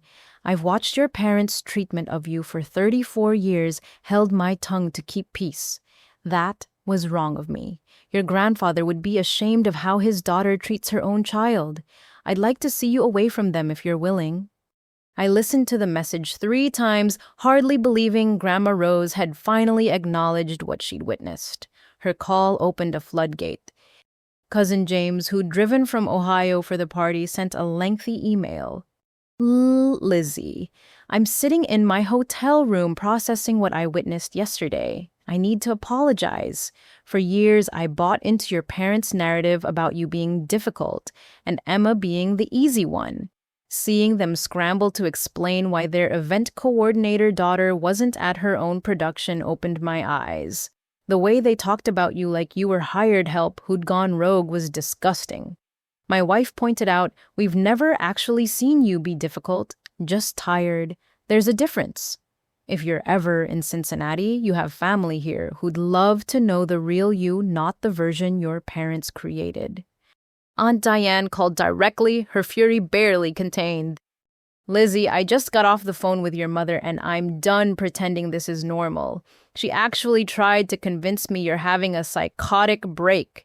When I asked for evidence beyond canceling contracts you paid for, she said you've always been unstable because you work too much. I reminded her that you work too much because they never helped you financially while funding Emma's every whim. She hung up on me. First time in 43 years, I've made my sister speechless. I'm proud of you for finally standing up to them. The most shocking message came from Bradley's mother, Eleanor, a woman I'd met exactly twice at Emma's weddings.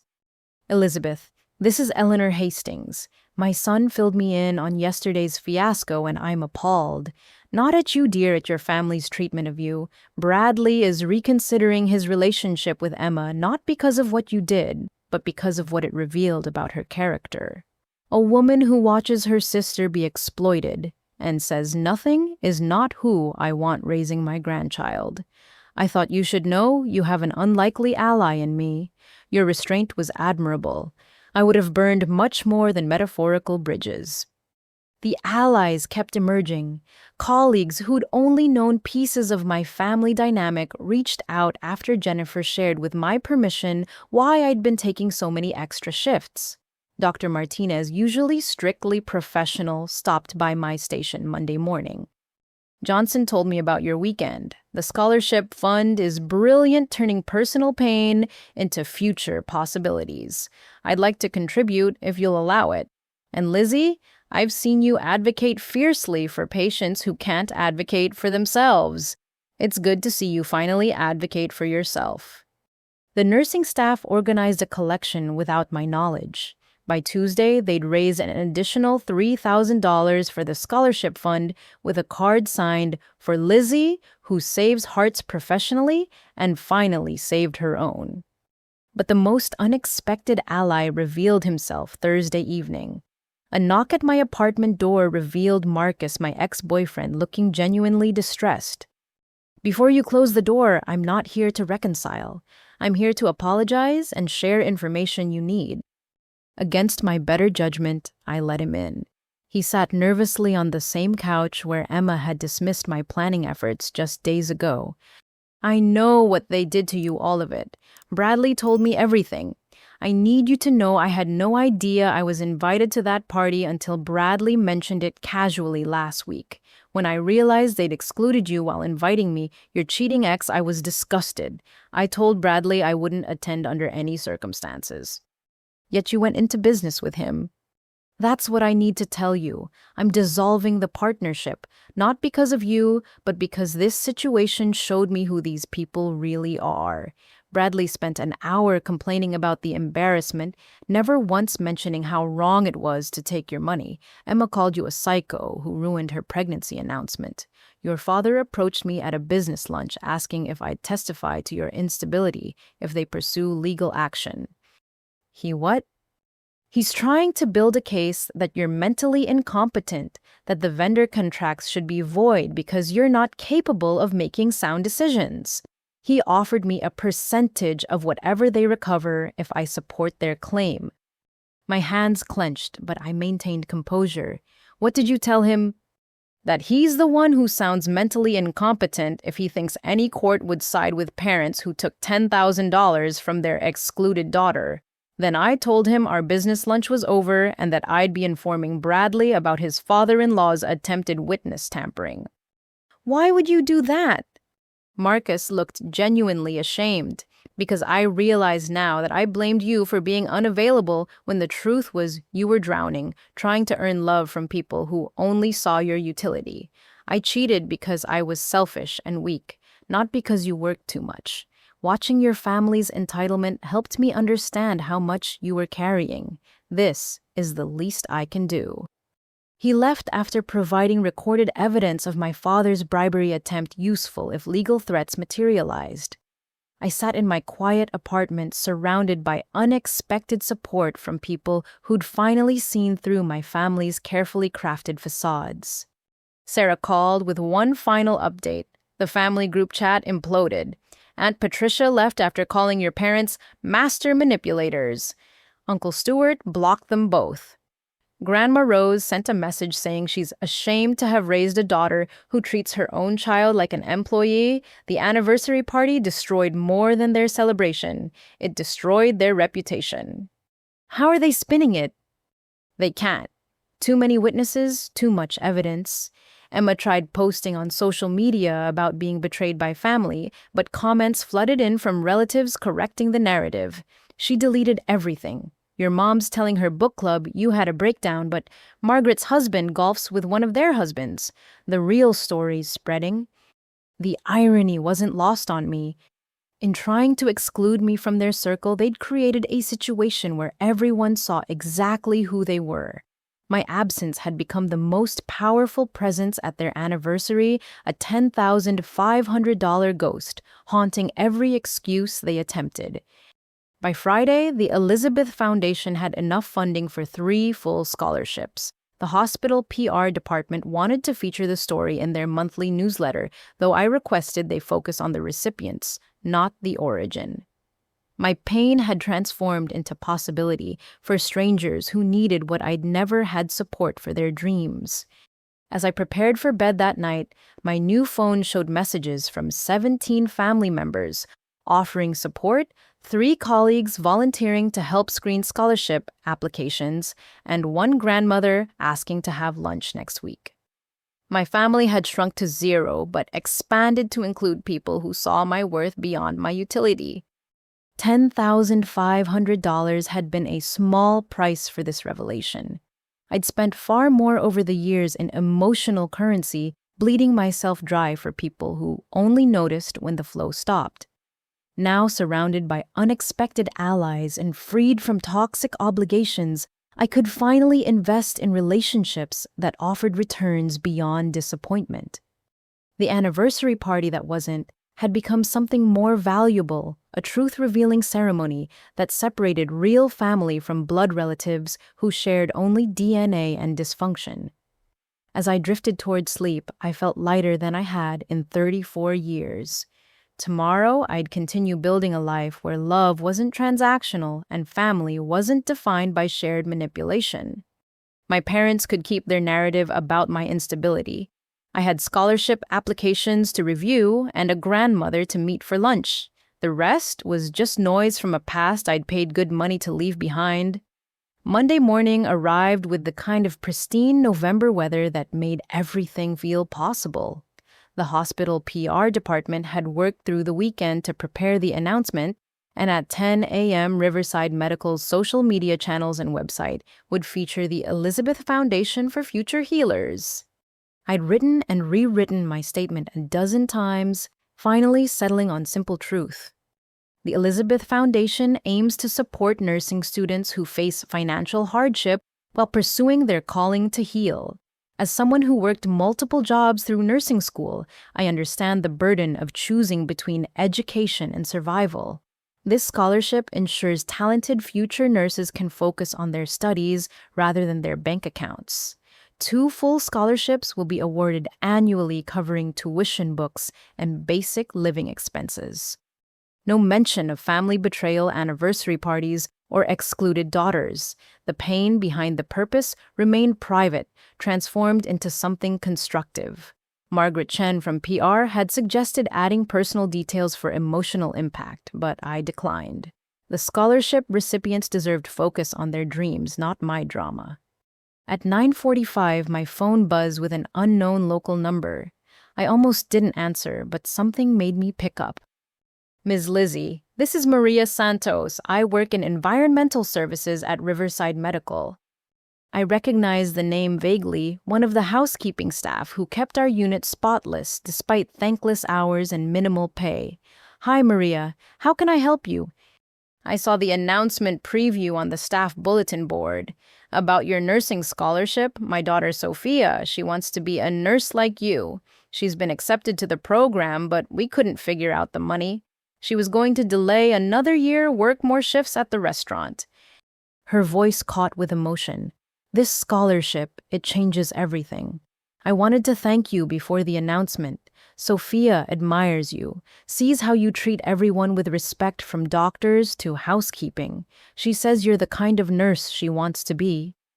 The cosmic justice hit me hard. Sophia Santos, daughter of the woman my mother had dismissed as just the help when she'd cleaned their house for years. The same woman my parents undertipped at holidays while spending thousands on Emma's whims. Her daughter would receive what my parents had denied me: financial support for her dreams. Maria, please have Sophia apply. I look forward to reading her application. She's already writing it. Stayed up all night after I told her. Ms. Lizzie, you don't know what this means. My husband works construction. I clean hospitals. We do our best. But nursing school. She paused. You're giving her a chance. We couldn't. After we hung up, I sat in my car for a moment, overwhelmed by the unexpected connection. The money my parents had seen as leverage for their social ambitions would instead lift up a young woman they'd overlooked. The poetry of it felt divinely orchestrated. The announcement went live at 10 sharp. Within minutes, responses flooded in, nursing students sharing their struggles, colleagues contributing to expand the fund local news outlets, requesting interviews. The hospital CEO stopped by the cardiac unit personally. Lizzie, this is remarkable.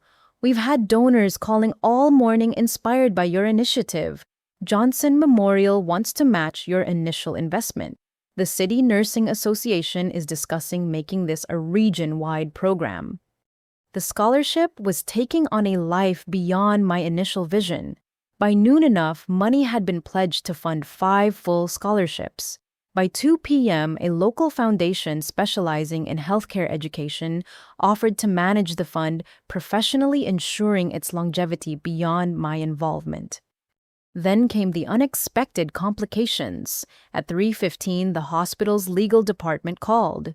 My father had contacted them, claiming the scholarship money was rightfully his, that I'd stolen funds meant for his anniversary celebration. They weren't concerned given the clear documentation, but wanted me aware of his attempts. He seemed quite agitated, the lawyer noted diplomatically, mentioned something about suing for intentional infliction of emotional distress. I reminded him that charitable donations are protected speech and that his claims would require proving the money was his, not yours. He hung up rather abruptly. My new phone rang constantly with interview requests I declined and donation offers I directed to the foundation. But between the chaos, personal messages slipped through that stopped me cold. Emma had created a new social media account to bypass my blocks. You've ruined my marriage. Bradley wants a divorce, says he can't be associated with a family that treats their own like servants. I'm pregnant and alone because of your vendetta. Hope the scholarship kids are worth destroying your nephew's life. I didn't respond, but the accusation stung. Not guilt exactly, but sadness that she still couldn't see the truth. Bradley left because he recognized toxicity, not because I exposed it. Their child would be better off with at least one parent capable of genuine reflection. The local news ran a segment at 6 p.m. featuring interviews with nursing students who'd struggled financially. They kept my involvement minimal as requested, focusing on the opportunity rather than the origin. But reporters had done their homework, and questions about family inspiration for the scholarship hinted they knew more than they printed. That evening, Grandma Rose called. I saw the news, Elizabeth. Using pain to create purpose, that's what strong women do. Your grandfather would be proud. I am proud. Don't let your parents' noise diminish this moment. They're trying to claim the money was theirs. Of course they are. They've claimed credit for your achievements your whole life while contributing nothing but criticism. Let them exhaust themselves with lies. The truth has too many witnesses now. She was right. The announcement had generated an avalanche of positivity that drowned out my family's protests. Nursing students sharing stories of working night shifts before clinical rotations, colleagues remembering their own financial struggles, community members stepping up to expand the program. The Elizabeth Foundation had become bigger than my personal pain. As I prepared to leave the hospital, Dr. Martinez stopped me again. You know what's remarkable. Most people who experience what you have become bitter, closed off. You transformed rejection into opportunity for others. That's rare. It was that or let it destroy me. Many would have chosen destruction or revenge. You chose creation. That's the difference between surviving trauma and transcending it. His words followed me home to my quiet apartment where scholarship applications had already begun arriving electronically. Each one told a story of determination against odds, young people fighting for their dreams, despite family poverty, illness or absence of support. Like, I saw myself in every application, but more importantly, I saw hope. My phone showed 3 missed calls from my mother, 2 from my father, 17 text messages from Emma. I deleted them unread and focused on the applications. Sofia Santos had submitted hers first, detailing her volunteer work at free clinics, her 4.0 GPA despite working 30 hours weekly, her essay about watching me treat her mother with dignity and wanting to provide that same respect to all patients. The foundation board would make final selections, but I knew Sophia would receive one of the first scholarships. The daughter of the woman who cleaned my parents' house would achieve what I'd fought for: a loan-supported education, focused study, the chance to heal without first being broken by the system. As midnight approached, I tallied the day's achievements. 7 fully funded scholarships, a professional foundation structure media coverage, bringing more donors, and hundreds of supportive messages from strangers who understood struggle. My parents had lost $10,500. I'd gained a legacy. The best part: this was just the beginning. Every year, new students would benefit from my family's betrayal. Every graduation would prove that rejection can become fuel for others' success. Every nurse who emerged debt-free because of this program would be a living reminder that cruelty creates its own consequences, often far beyond the original injury. I fell asleep reading applications surrounded by stories of hope and determination. Somewhere across town, my parents were probably plotting legal strategies and spinning narratives about their ungrateful daughter. But their noise had become irrelevant background static to the symphony of possibility I'd orchestrated from their discordant notes of neglect. The Elizabeth Foundation for Future Healers would outlive their anniversary, their reputation, and their relevance in my life. $10,500 had purchased something eternal, proof that love denied can be transformed into love multiplied for those who actually deserve it. 2 weeks after the anniversary disaster, Grandma Rose orchestrated what she called a necessary conversation. She'd summoned my parents and Emma to her assisted living apartment under the pretense of discussing her will, then invited me separately, insisting this meeting needed to happen on neutral ground, with her as mediator. I arrived to find them already assembled in her small living room, the same space where holiday gatherings had once felt warm before family dynamics poisoned every interaction. My parents looked smaller. Somehow, Dad's usual bluster deflated, Mom's perfect appearance cracked around the edges. Emma, visibly pregnant now, had lost her sparkle, her designer clothes replaced with basic maternity wear. "Sit, Elizabeth," Grandma Rose commanded from her wingback chair, every inch the matriarch despite her diminutive frame. "No one speaks until I'm finished." The room held its breath as she surveyed her family with eyes that had seen 8 decades of human behavior. "I've watched this family destroy itself through favoritism, lies, and greed. Paul and Carol, you've failed as parents in ways that would make my husband turn in his grave. Emma, you've participated in cruelty for personal gain. And Elizabeth, you've finally shown the backbone I've waited 34 years to see." Mom started to protest, but Grandma Rose's raised hand silenced her instantly. "I know everything. The money Elizabeth spent, the exclusion, the lies you spread about her mental state. I've spoken with relatives, reviewed the group messages Sarah shared, and investigated myself. You took $10,500 from your daughter while planning to humiliate her. That's theft, emotional and financial. She ruined our anniversary." Dad's protest burst out despite the warning. "No, Paul, you ruined your relationship with your daughter. The anniversary was just when the bill came due." Grandma Rose's voice carried decades of suppressed disappointment. "My daughter Carol learned manipulation from somewhere, and I take responsibility for not addressing it sooner. But you, Paul, you perfected it, treating Elizabeth like staff while Emma played princess. Did you think there'd never be consequences?" Emma shifted uncomfortably. "Grandma, you don't understand. Lizzie's always been difficult. Difficult? You mean independent, self-supporting, unwilling to beg for scraps of affection. Yes, how terribly difficult. The sarcasm cut deep. Tell me, Emma, how much have your parents given you over the years? Education, failed businesses, 2 weddings, general support. Emma's silence spoke volumes.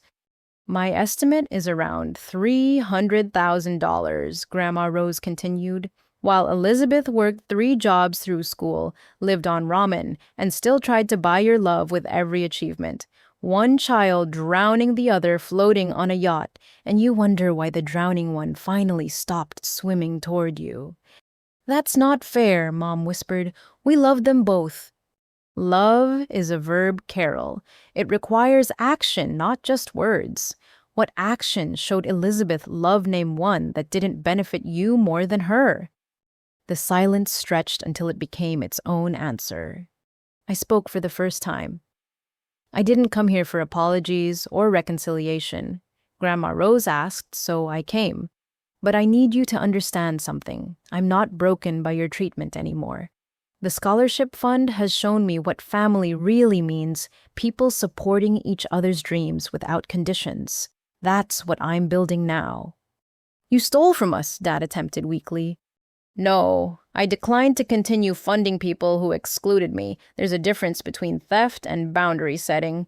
You're just not used to me having boundaries. My marriage is over because of you. Emma's accusation flew out desperately. Bradley filed for divorce, says he can't be part of a family that operates like ours. Bradley left because he has standards. That's not my fault or my problem. You're carrying his child alone now. Happy. Mom turned on me, tears flowing. Your niece or nephew will grow up in a broken home. Like I grew up in an intact home that broke me daily. Sometimes separation is healthier than toxic unity. Maybe Emma's child will have a chance at normal without your influence. The cruelty of truth hung heavy in Grandma Rose's living room. She let it settle before speaking again. Elizabeth has created something beautiful from your ugliness. The scholarship fund helps deserving students achieve dreams. 3 recipients have already been selected, including Maria Santos's daughter. You remember Maria Carroll, the woman you paid $15 an hour to clean your 4-bedroom house while complaining she was slow. Mom's face flushed. The connections were becoming clear, karma serving itself cold at Grandma Rose's coffee table. Here's what's going to happen, Grandma Rose announced with finality. Elizabeth will continue living her life free from your toxicity. You will not contact her, sue her, harass her, or speak badly of her to anyone. If you do, I'll personally ensure every family member, business associate, and social contact knows exactly what you did. I have documentation, witnesses, and nothing to lose at my age. You're taking her side. Mom looked betrayed by her own mother. I'm taking the side of truth. Something foreign to this family, apparently. What about holidays, family events? Emma asked desperately. She can't just disappear. Watch me, I said simply. I've been invisible at family events for years. Now I'll just be physically absent too. Cleaner for everyone. This is ridiculous. Dad stood trying to reclaim authority. She's our daughter. We have rights. You have nothing? I interrupted, standing too. No legal right to my money, presence, or consideration. You made it clear I'm not family when it matters, so I'm honoring your wishes permanently. Elizabeth, please. Mom's tears intensified. We made mistakes, but cutting us off forever, that's cruel. Is it more cruel than spending my childhood wondering why Emma's crayon drawing was framed while my honor roll certificates were filed away? More cruel than working 60-hour weeks to fund a party I couldn't attend? More cruel than telling family I'm mentally unstable to justify your favoritism? Each question landed like a physical blow. Emma crumbled first, sobbing into her hands. I didn't mean for it to go this far. I was jealous, okay? You were always so perfect, so independent. I needed them to need me. The admission hung raw in the air. Finally, some truth beyond manipulation. I was never perfect, Emma. I was desperate. Every achievement was a plea for love, every sacrifice an attempt to earn what you received freely. But it was never enough because I wasn't you. "We do love you," Dad said quietly, his armor fully stripped away. "You love what I could do for you. There's a difference. And now that I do nothing for you, we'll see what remains." Grandma Rose struggled to her feet, age showing in the effort. "This meeting is over. Carol, Paul, Emma, you'll leave first. Elizabeth will stay for tea. Any attempts to linger or continue this conversation will result in immediate consequences." They filed out slowly, each pausing at the door as if words might bridge the chasm. But some breaks can't be fixed with apologies or promises. They'd shattered something fundamental, a daughter's faith in her parents' love. No amount of regret could reconstruct that. After they left, Grandma Rose and I sat quietly sipping tea from her good china. Finally, she spoke. "I'm proud of you. It takes strength to stop hoping for change from people incapable of it. I wanted them to love me so badly I almost destroyed myself trying." "I know, dear one, but you've learned what took me 80 years to understand. Family isn't about blood or obligation. It's about choosing each other repeatedly through actions, not words. You're creating real family now with that scholarship, giving others what you never received." The foundation received 57 applications this week, all deserving, all fighting odds like I did. We'll expand to 10 scholarships next year if donations continue. They will. Good attracts good just as selfishness attracts consequences. Your parents learned that at their empty anniversary party. We talked until evening, sharing memories of my grandfather who would have been appalled by his daughter's behavior.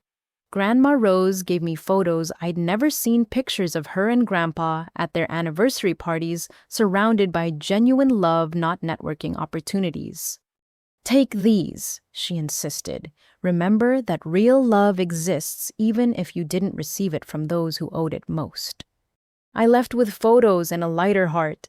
The confrontation had provided closure not through reconciliation, but through clarity. My parents and Emma weren't capable of the love I'd sought. Accepting that freed me to stop seeking it.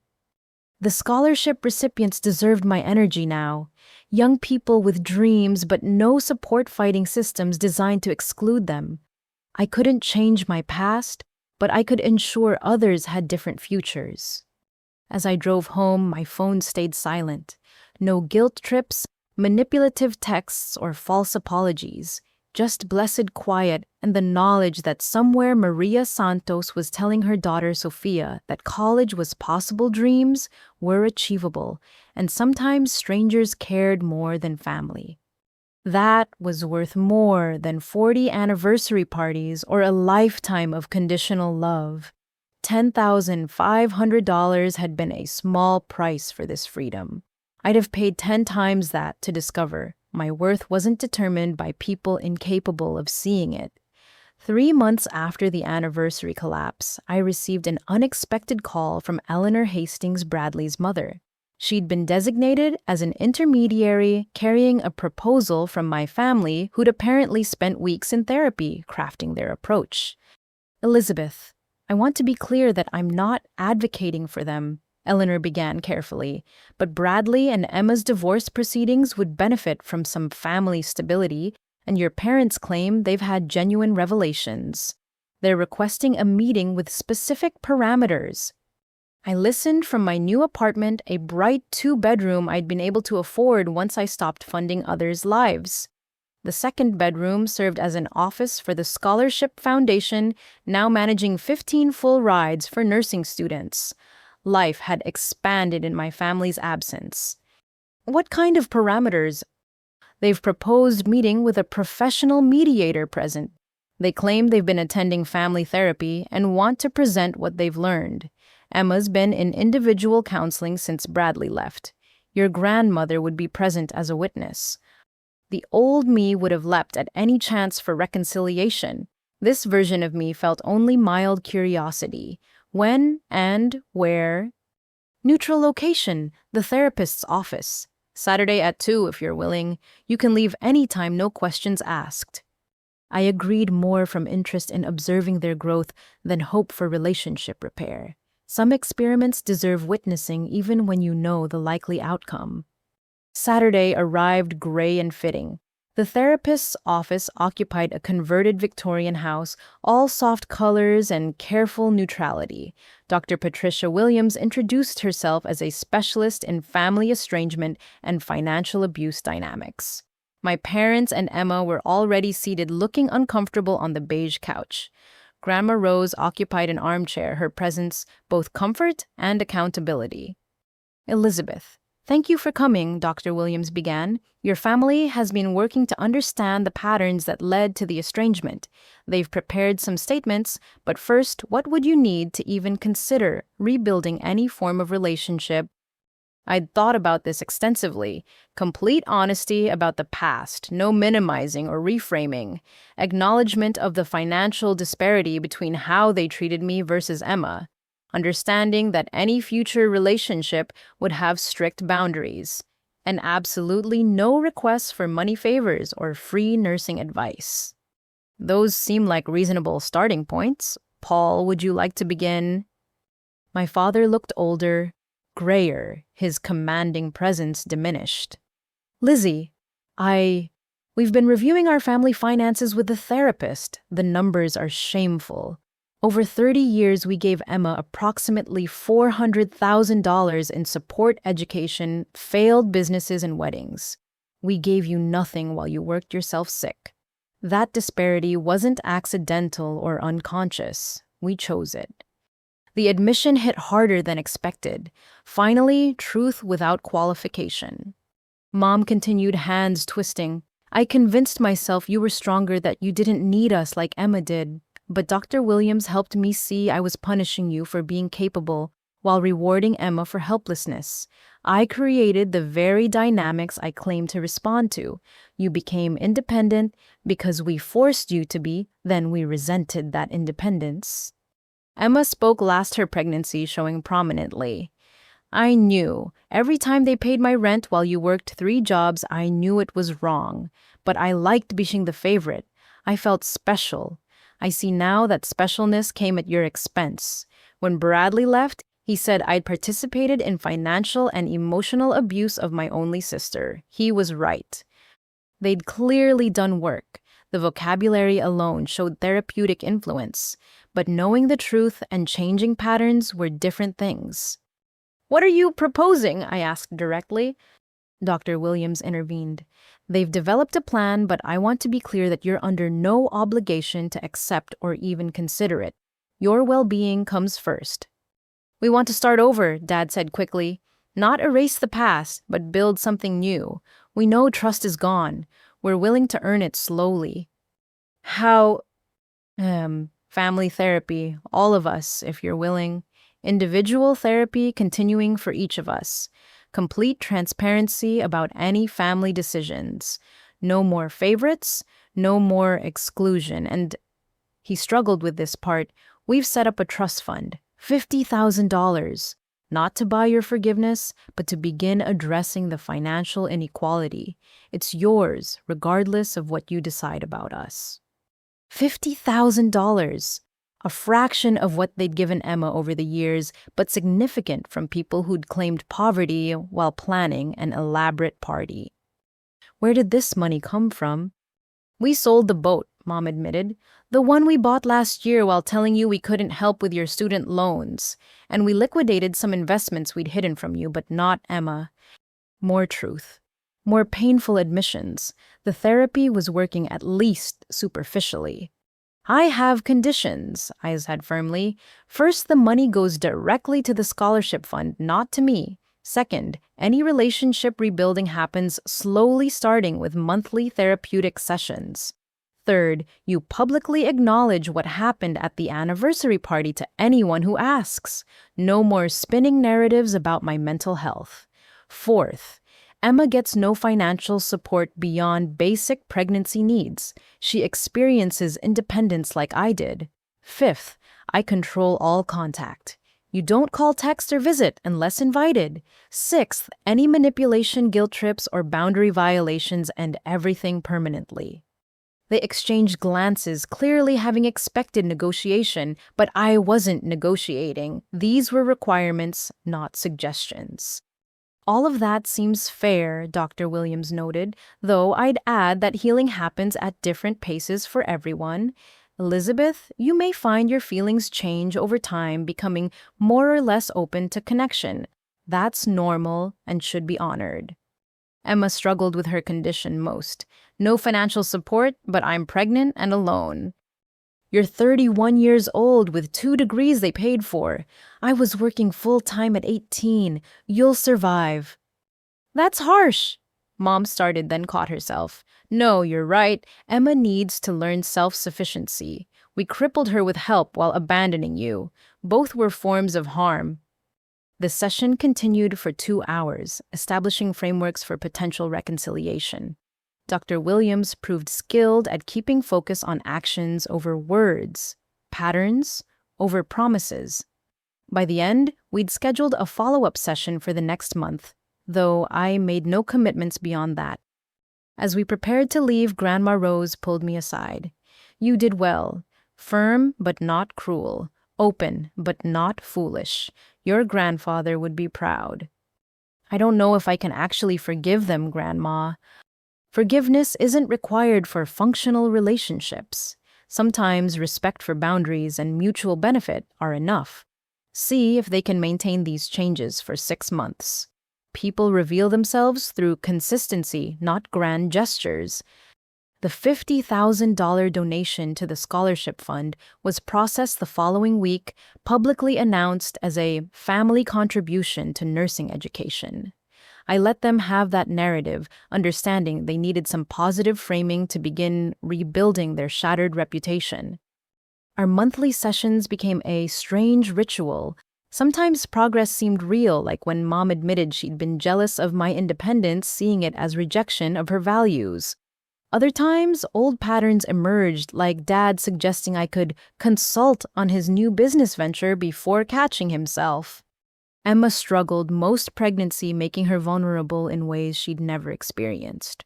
Watching her work retail while gestating was poetic justice I didn't enjoy but didn't intervene to prevent. She needed to understand survival without a safety net, though hers still included their health insurance and stable housing. 3 months into therapeutic meetings, something shifted. Mom asked about my work, actually listening to my response instead of waiting to redirect attention to Emma. Dad inquired about the scholarship recipients without making it about networking. Emma showed me ultrasound photos without expecting enthusiasm I couldn't feel. I don't know if we'll ever have a normal relationship, I told Dr. Williams during an individual session, but maybe we can have an honest one. That's more than we had before. Honest relationships are often stronger than normal ones, she replied. Normal includes a lot of dysfunction people accept. You're building something intentional. The scholarship fund continued growing now, supporting 23 nursing students. Sofia Santos was excelling in her first year, sending updates about clinical rotations and thanking me for believing in dreams.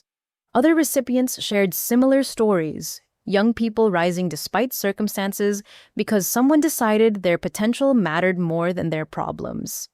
That impact meant more than my family's tentative repairs. If reconciliation failed, I'd still have created something lasting and positive. If it succeeded, I'd have both purpose and peace. The anniversary party that wasn't had become a catalyst for truth pain transformed into possibility. $10,500 had been the price of admission to a life worth living.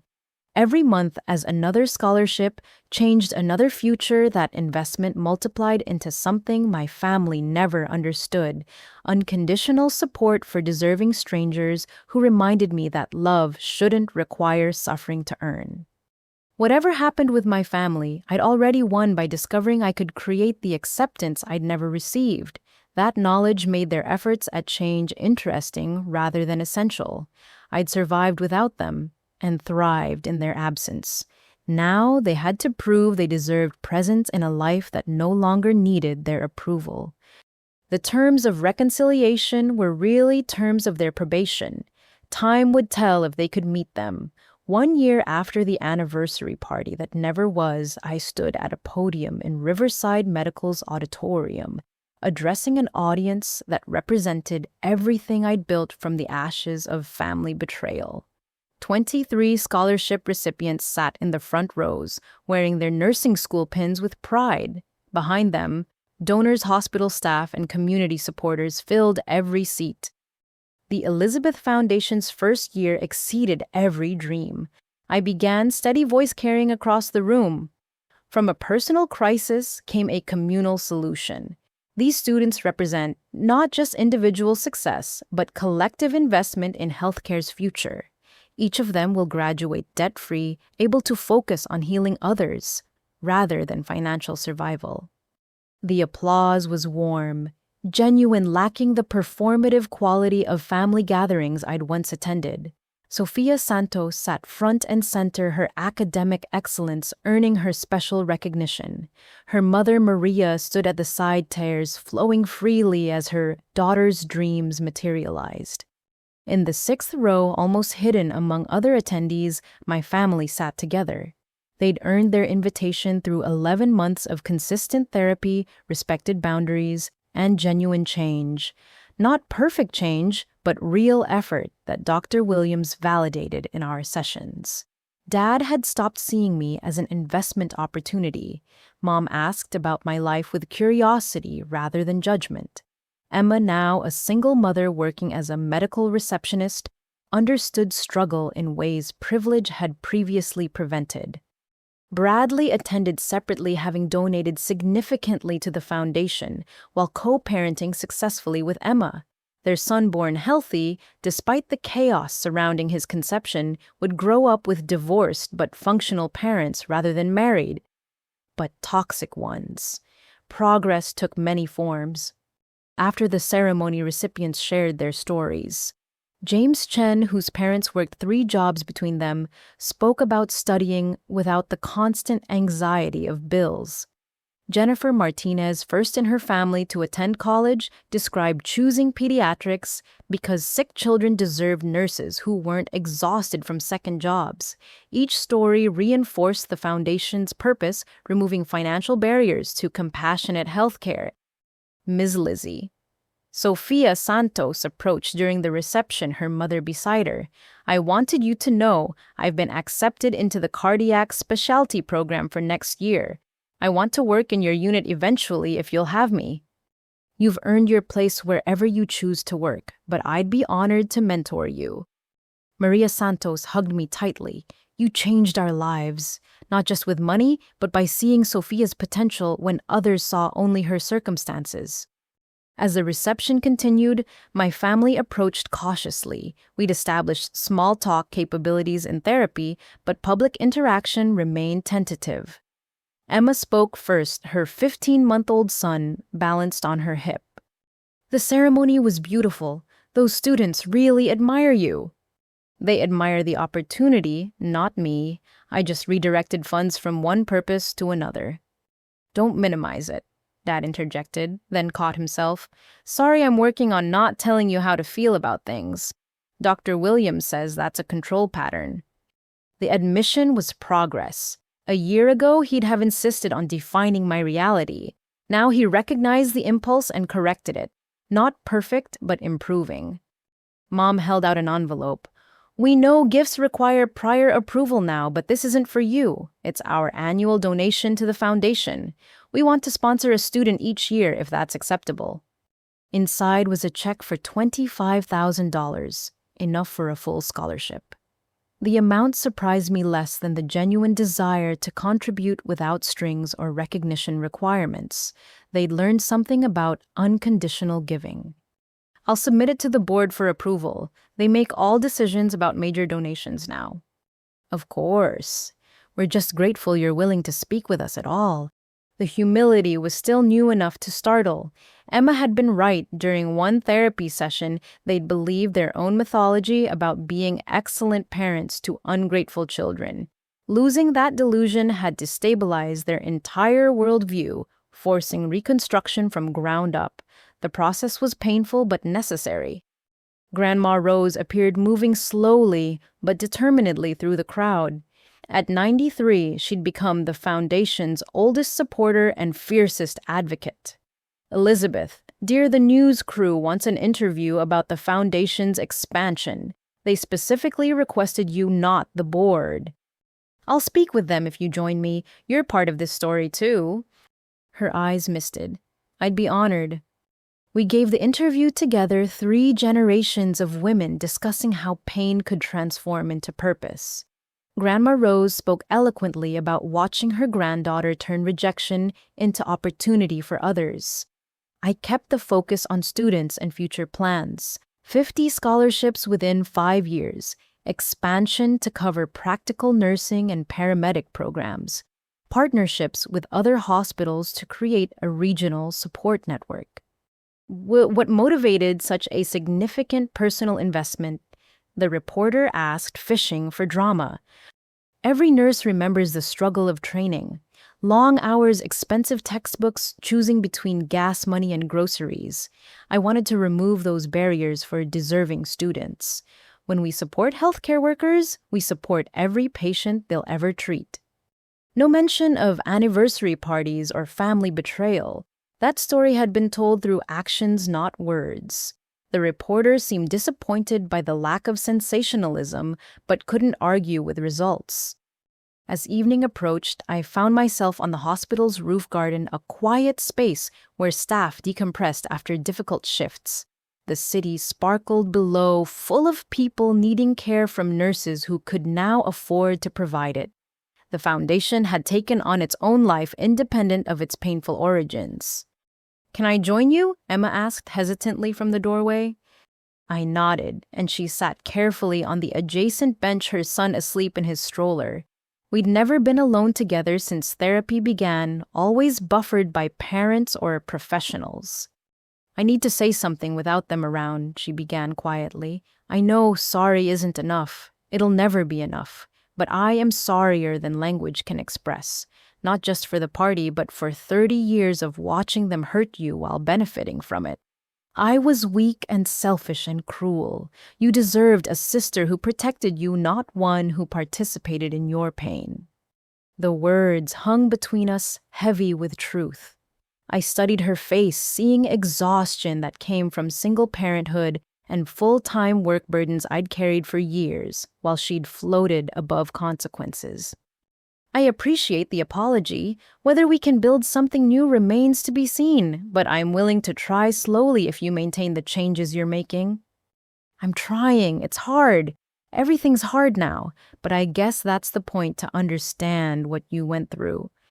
The point is for you to become self-sufficient and break generational patterns. Your son deserves a mother who can stand on her own feet. She nodded, adjusting the sleeping baby's blanket. Bradley and I are co-parenting well. He says the divorce was the best thing for everyone, that we're better parents apart than we'd have been together. He's probably right. He is. You both needed to grow up, and that couldn't happen inside your marriage. We sat quietly, watching the sun set over the city. The silence felt less strained than our previous interactions, more like potential than pain. I should go, Emma finally said. Long shift tomorrow. But Lizzie, thank you for the chance, for showing me consequences exist, for becoming who you are despite us, or maybe because of us. Either way, you're remarkable. After she left, I remained on the roof processing the day's emotions. The Foundation's success, my family's tentative reformation, the future stretching ahead with infinite possibility. None of it erased the past, but it transformed those wounds into wisdom. My phone buzzed with a message from the Foundation board. Johnson Memorial had confirmed their matching grant, bringing next year's available scholarships to 35.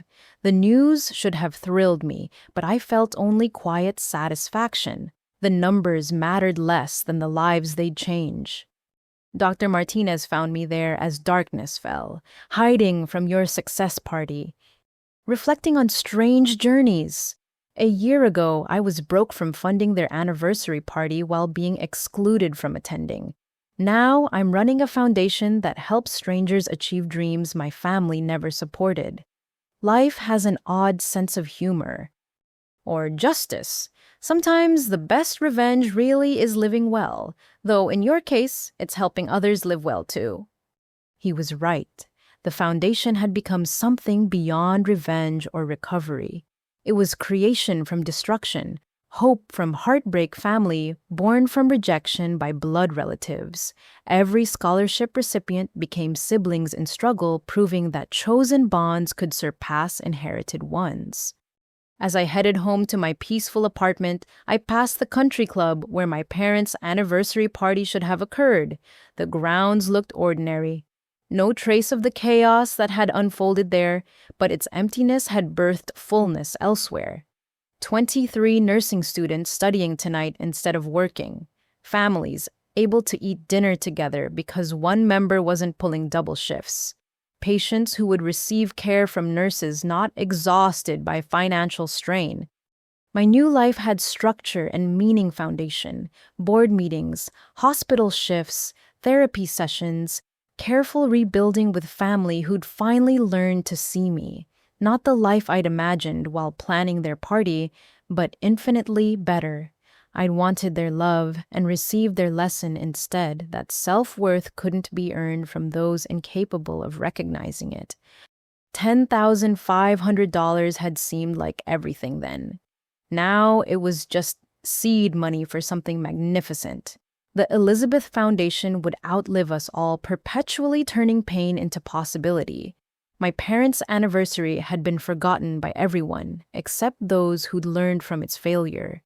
But the scholarships would be remembered by every student who walked across graduation stages, every patient who received compassionate care, every family kept intact by financial support. In the end, I'd given my parents exactly what they'd wanted, a legacy worth celebrating.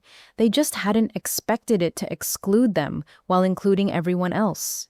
The irony was perfect, the justice poetic, the future bright with promise born from their broken promises. Tomorrow would bring new applications, new donors, new chances to transform rejection into acceptance for deserving strangers. But tonight, I simply savored the peace of a life rebuilt on my own terms. My phone stayed silent, no desperate calls or manipulative messages. Just blessed quiet and the knowledge that somewhere future nurses were studying without fear, dreaming without limits, becoming without breaking. That was worth every penny of the $10,500. That was worth everything. As I reached my apartment, one final text arrived from Sofia Santos. Aced my cardiac exam today. One step closer to working with you. Thank you for believing in dreams. I smiled, unlocking my door to the life I'd built from the ruins of the one I'd lost. Inside, scholarship applications waited for review, each one a story of determination despite odds. I poured a cup of tea and began reading, searching for the next young person whose dreams deserved support my own family had denied me. The circle was complete. Pain had become purpose. Rejection had become fuel for others' acceptance. And somewhere in the city, my parents were learning to live with the consequences of their choices, while I lived fully with the power of mine. The anniversary party that wasn't had become the foundation that was. $10,500 had purchased a future where love was action, not manipulation, where support was freely given, not desperately earned, where family was chosen by heart, not assigned by blood. As midnight approached and I reviewed the final application of the night, I whispered a thank you to the universe for the betrayal that had set me free. Without their cruelty, I'd still be drowning trying to earn waves' approval. Instead, I'd learned to swim in deeper waters, teaching others to float beside me. Tomorrow, the next chapter would begin. Tonight, this one ended with gratitude for the journey that led from rejection to redemption, from isolation to impact, from their anniversary to my purpose. Dear readers, have you ever had to choose between preserving toxic family relationships and protecting your own well-being. How did you find the strength to prioritize yourself when everything in your upbringing taught you to sacrifice for others' comfort? I'd love to hear your stories of transformation in the comments below. If this story resonated with you, please like and share it with someone who might need to hear that. Choosing yourself isn't selfish, it's necessary. Don't forget to subscribe for more stories about finding strength in unexpected places and building the life you deserve, not the one others demand. Thank you for joining me on this journey. And remember, sometimes the best gift you can give yourself is the absence of those who only see your worth in what you can provide. Until next time, may you find the courage to fund your own dreams instead of others' demands.